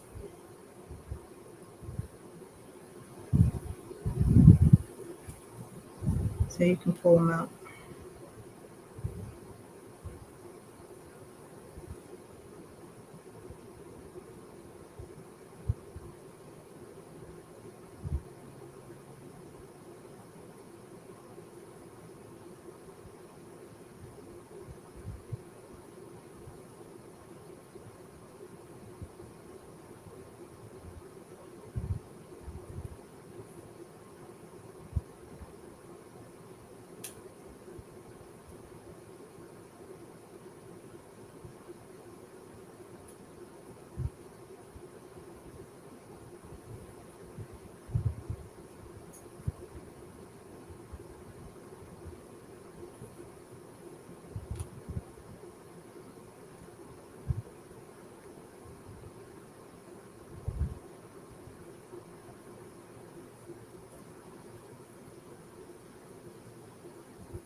see. Oh, I know, I know, Dory. I know. You see how we get all the way to the end and have this issue? And literally, this is like all that's left to do. But I mean, it happens. And then here's the crazy part. She's never, ever, ever done this. Never. Until we are live and at the end of a tutorial. Like, that's crazy. And then to know that she's doing it perfectly on the sample. And there's nothing in between. You saw me sew, you watched me sew the whole thing. There's nothing in between these two layers. I have folded this layer here is folded 3 times. One here, this middle part, and then the back. And she did it perfectly on that, but wants to act a fool on the finished product. I mean, I could easily do it on a different machine, but I wanted to do it, while this one's already set up and able. But now in the same, well, I guess I was going to say in the same breath, and now I want to like kind of figure out like what is the problem. But I guess I won't ever be able to really figure that out when she's doing it on the sample, doing it on this.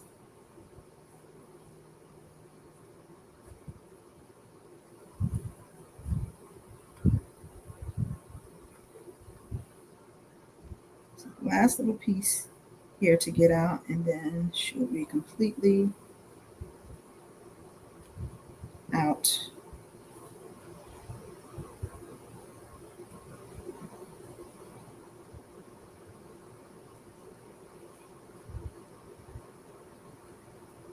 I'm just like thinning out this material, like, oh goodness,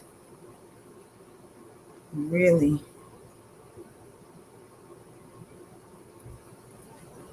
working it over.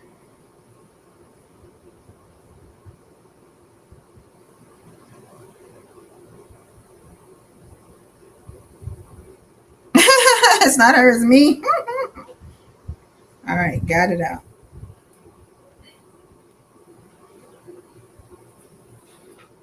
Okay. Oh boy. All right, she is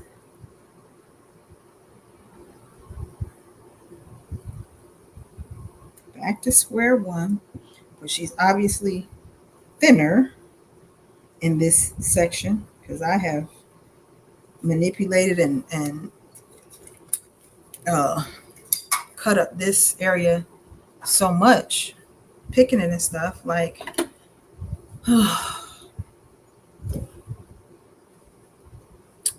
I mean, I probably shouldn't try it again, but I'm going to. I don't understand what the problem is. Let me see something here. We're here.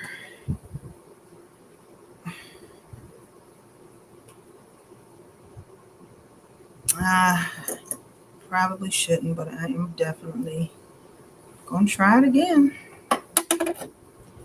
and just see. I'm gonna go slow.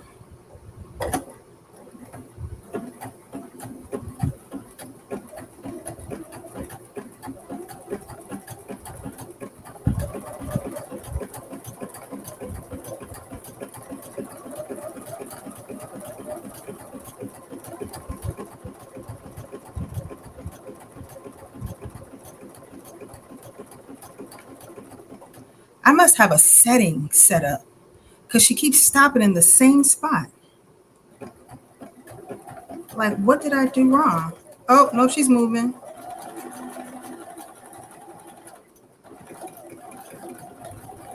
Oh, she's moving.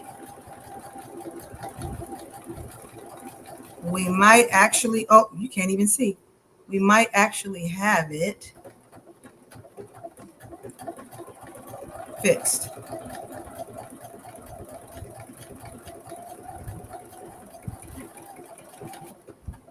Oh, I can't believe it. Dory, we got a buttonhole. What? That's crazy. I don't know why she did that. Like, oh, why did she go through all of that? And it's like the ugliest, worst buttonhole ever. Because I manipulated the inside of the fabric so much it's all thin. But okay, oh well. Listen, it happens. When it happens, don't beat yourself up about it. It happens. Let's just go. Let's just be thankful we got one, right? We're gonna open it up. I better use some scissors because I can just see that.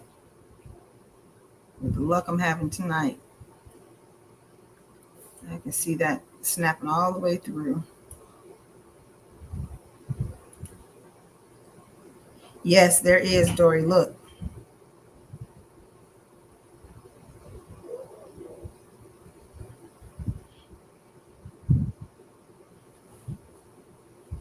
You can put some fray check right in the middle to get, keep those little edges from being so wonky. But honestly, I'm like, whatever at this point. I'm just happy to have a halfway decent working hole. All right. But you will put some fray check right there to keep all that together. All right, so here's the buttonhole. And where's my button? Now I've lost my button. Oh, here we go.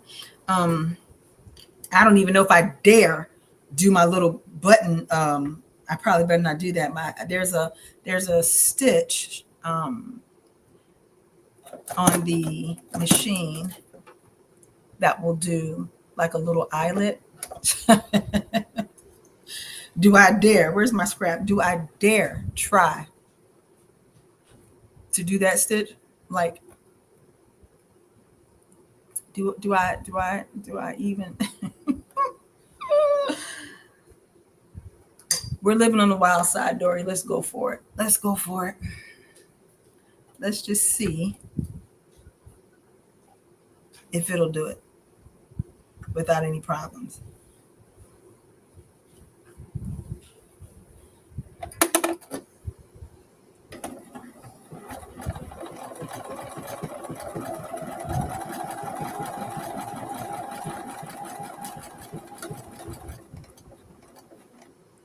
All right. Well, she did that one without any problems. So see that little like eyelet hole there? I would just, open that up with some scissors or something. Seam ripper. And that way it's just open within that little circle.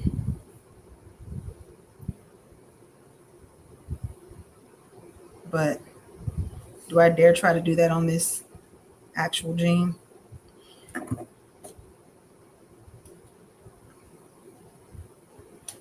All right, so it'll be a little hole like that, and then I'll just put the button in and flip the bottom in, the bottom of the button in. But we're living on the wild side tonight, Dory, so let's go for it. All right, so we're gonna mark where we want that to be, and I'm just gonna close up the jean like this and put a little, go right in the middle, and like just put a little mark.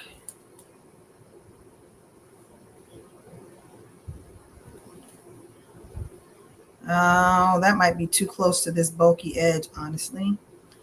I know that would probably be a problem trying to get through all those layers. So what happens if we bring it up a little higher? Let's see. Can we do that? Let's try to bring it up higher so that it doesn't touch doesn't touch that. And let's see.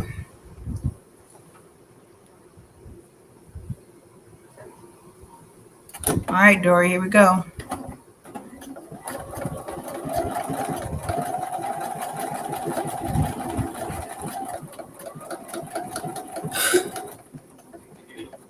Well, looks like she did it. No, she did it. So I'll definitely have to give her a good bath when this is over sometime tomorrow afternoon. Clean her out. You saw that dust on the inside. Clean her out from this sew along. Get all that dust out of there.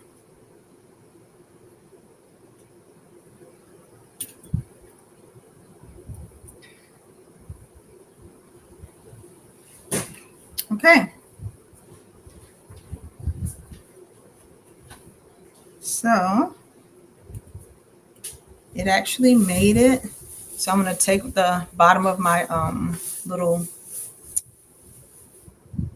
the bottom piece of my button and push it through.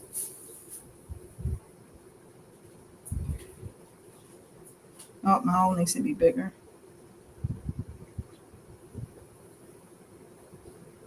All right, let me make that bigger.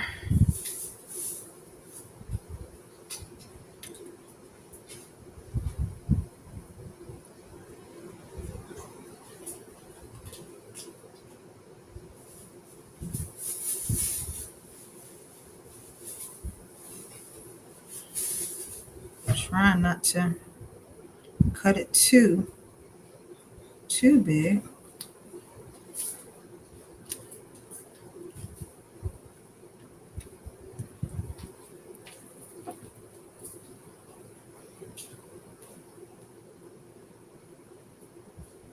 Going through the back.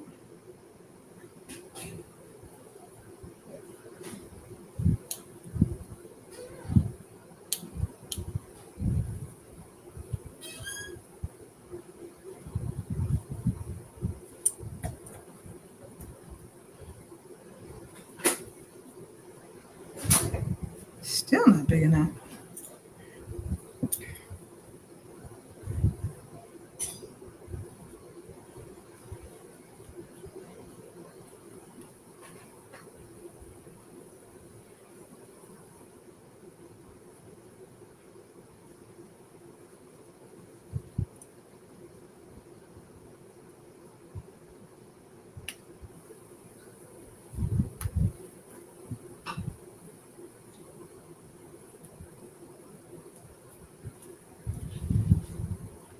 All right, finally got it. So you put your button through and you screw the front of it on.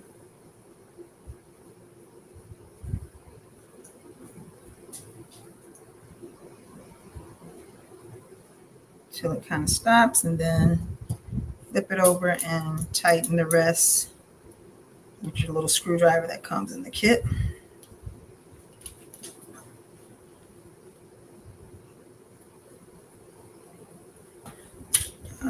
Even though that button is much higher than I would prefer, we're not going to complain or fight because she has had some major issues working with this buttonhole tonight. Issues here, issues with our little buttonhole, but for the most part, there she is. She's finally done. Ideally, you want this buttonhole to be lower, but because I did that little eyelet stitch, I can see the bulk that's right here. It's not going to work. It just is not going to work. That would not have been good. So I made the buttonhole higher just to accommodate me being able to use that stitch and not necessarily having to open it by hand. Remember, I told you would also use some fray check on this area here to keep those edges from shredding. Whew, what a way to end, right? And then the other last thing that there is to do is to add rivets If you want to add rivets on the back of the jean, up to you. I don't always add them. And you put them on the back pocket area. I mean, up to you. Like you can put a rivet here and here. I don't always add them. It's just a matter of, thank you, Dory. It's just a matter of preference, honestly. It's just a matter of preference. If you want to add rivets. But outside of our little mishap, our ending mishap, they came out good. It's first time ever making them that that I've had this problem. First time ever. First time doing the Ginger Jean live, and then, of course, doing it live, I would have this problem with this buttonhole. This particular machine has never given me any kind of problem, but I'm glad that if she decided to act crazy, it was at the end of the sew along and not at the beginning or in the middle. Again, remember, this is not the ideal placement for your button, because you want this to really be, when you're making yours, you want this to sit like this. And so technically, you see that my button is right here. Technically, that button should be lower where that white dot is, but I use that little stitch on the machine to make that opening. And so I can feel the bulk.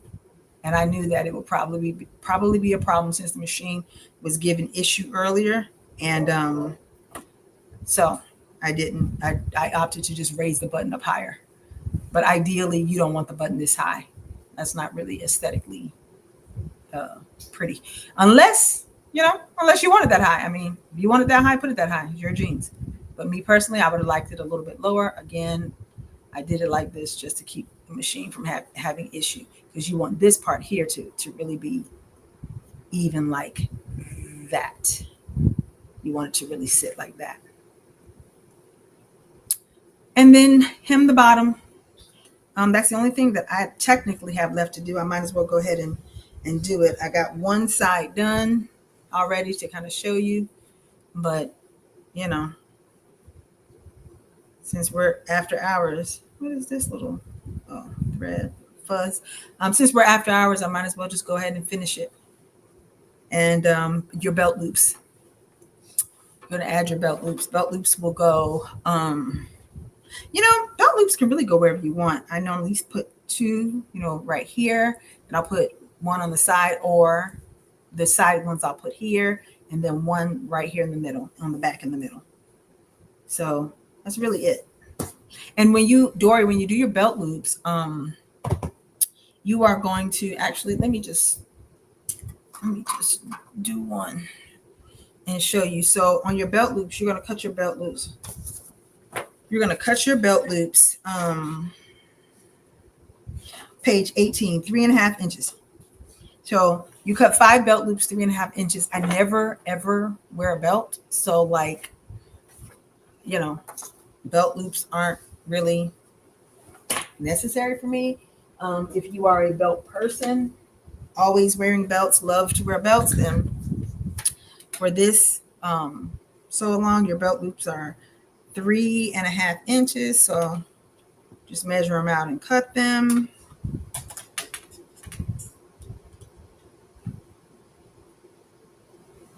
And then you just sew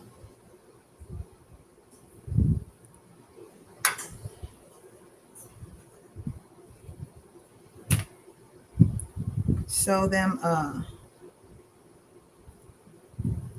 right wherever you want them to be.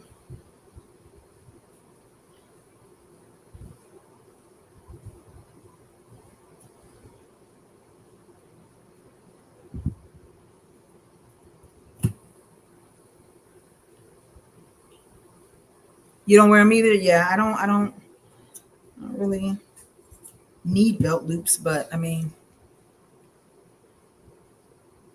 if you wear them a lot, or I made the little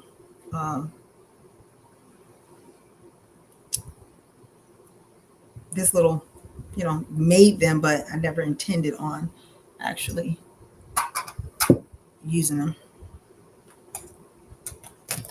If you are a belt loop person and you wear belt loops, you're going to take your loop, you will place it like right here, like right by this little section right here. You're going to do a little, oh, it's caused all of that to fray. You're going to do a little bar tack, or just like a regular stitching, like right here. Bring this down maybe 1/4 of an inch. Stitch that down right there, and then bring it forward like this.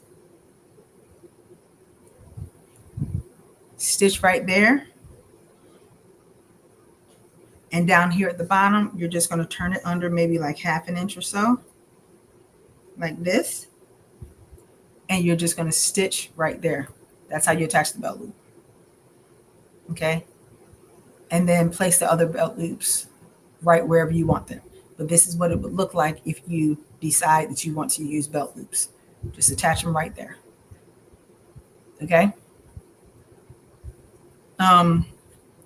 I'll go ahead, let me move this over. I'll go ahead and do this last hem on camera so that she'll actually be done and I can wear her tomorrow.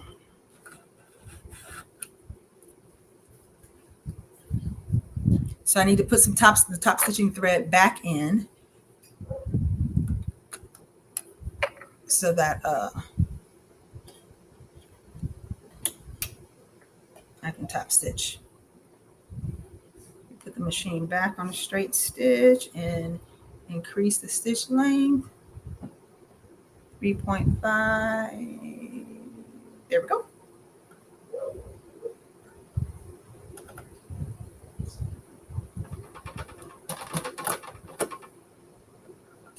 All right. Okay. So, last thing I need to do before I can actually wear her is to do the other leg like this, and the other leg. So I will do that.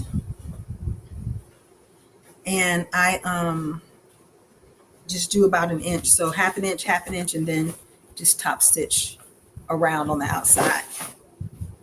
So I just turn, let me cut this. I just cut that. Look at this. He missed that. All right. I just cut the little loose edges, turn this under, and I don't even do any like really major measuring. Just kind of eyeball it out to about 1/2 inch.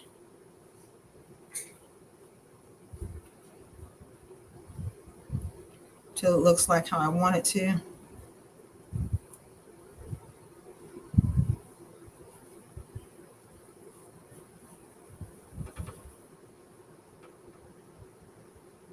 And then give it a little press, and then flip it under again, another little 1/2 inch or so.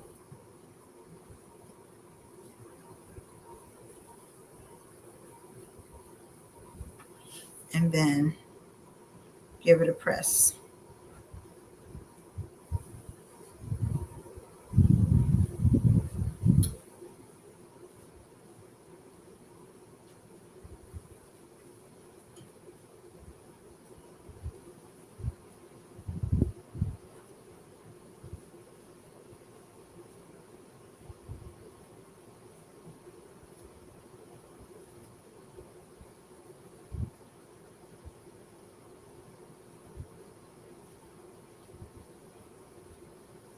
And this is about right. You can, use your ruler and get everything absolutely precise. But that's about right. You can take the other leg and kind of like eyeball it. Yep, about right. And then we're going to go under the machine. I'm going to put a pin to just kind of keep it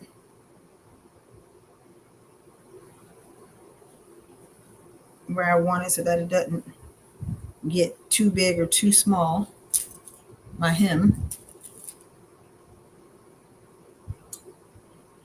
And I'll turn it right side out, and then I just use my hand to kind of feel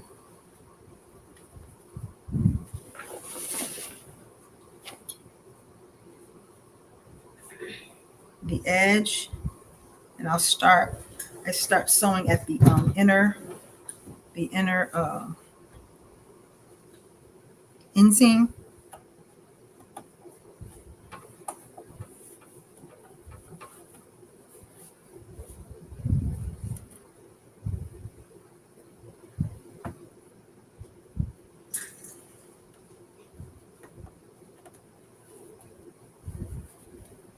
And I can kind of pretty much feel where my my turn is. You can kind of see it right there, but I can kind of feel it and know where to keep my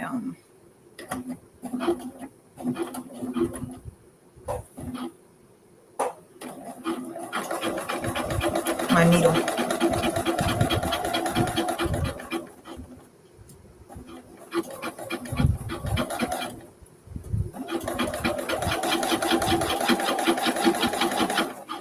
All right, so you see this little bulk here. We'll go slow over that.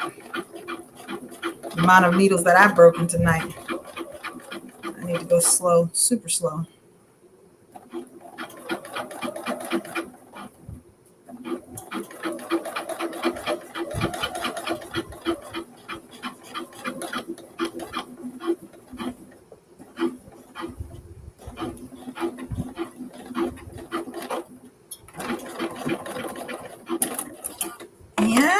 And that is it.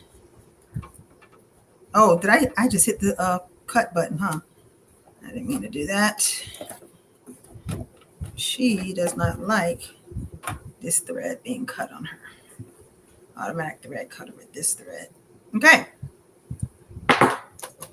Oops.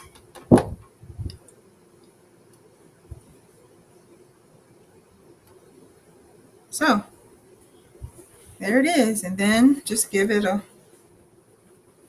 little press.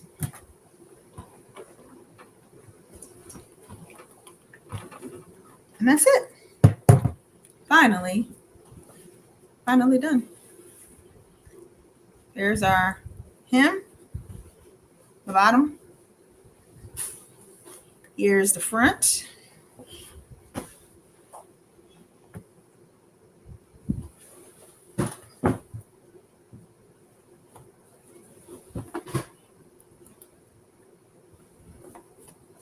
Front of our jeans. Back of the jeans.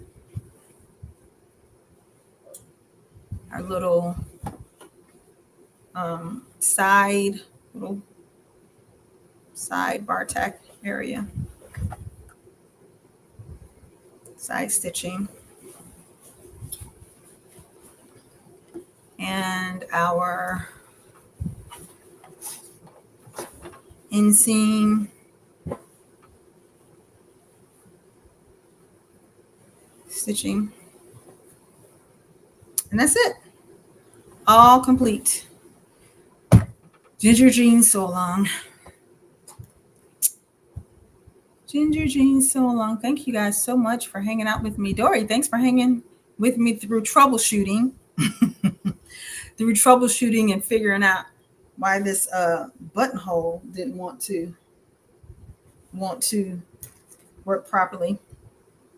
After you have done all of these little things and finished your jeans, you will go through, cut all of the loose threads, go back through any kind of loose thread that you find. You're going to go back and cut all those out, anything that needs to be changed or fixed or anything like that. You're going to go back through and fix it, stitch it, You're welcome, Dory.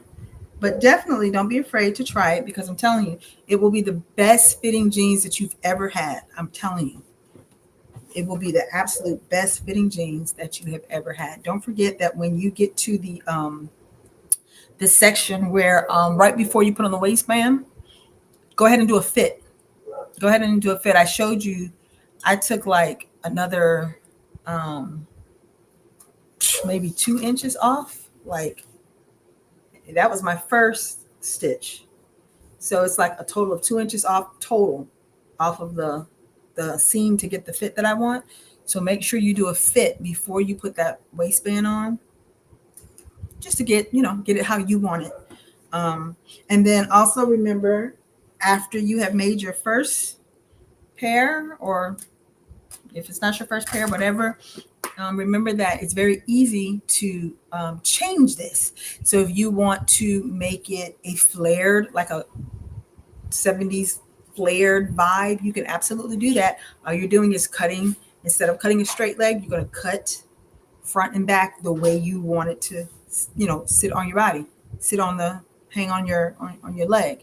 If you want it to be super duper skinny, taper them in to be however skinny you want. If you want to turn this into a pair of shorts, you can absolutely do that. Obviously, cut, wherever you want to cut, and you can make a hem and stitch a hem into the bottom of some shorts for summer. Like, it's a really easy pattern. You saw Dory, you watched the whole thing from beginning to end. You were like one of the OGs from very beginning all the way to the very, very end. You made it all the way through. So you saw how easy it is, really easy it is to sew. So you can make capris, you can use the pattern to make jeans, whatever. Just alter it to whatever you want it to be. Like I said, any questions you can good. I know you've been sick though. You've been sick, so yeah, you need the rest. If you have any questions, like I said, email me connect.cbsa@gmail.com, or you can text me in studio 972-878-9781. Subscribe to our YouTube to make sure that you are on, turn the notifications on so you always get notified when we're doing a sew along. Subscribe to our Twitch if you're on Twitch to also get those notifications of when we're going to be on. The next tutorial I'm going to do is this one. This is like a really quick sew. It's a project bag. This is the bag that I held all my supplies in. This is a 15 by 12 inch bag with a zipper. And this is what I held my fabric, the top stitching thread, the rivets, everything. I had that inside of here. And so that's the next one I'm going to do. That's like a 30-45 minutes. So really quick, really easy, but it's fun. And I like to have all my projects stored in bags, like neatly in bags. I used to use Ziploc bags, big Ziploc bags, but this is much cuter. And this one allows me to actually keep everything, pattern pieces, the cutout fabric, thread, like everything. And I like that, everything being together. So that's the next one I'll do. I'm not sure when I'll do it, maybe in a couple of weeks. I'll do it, but you'll get a notification on YouTube if you have your subscriptions on.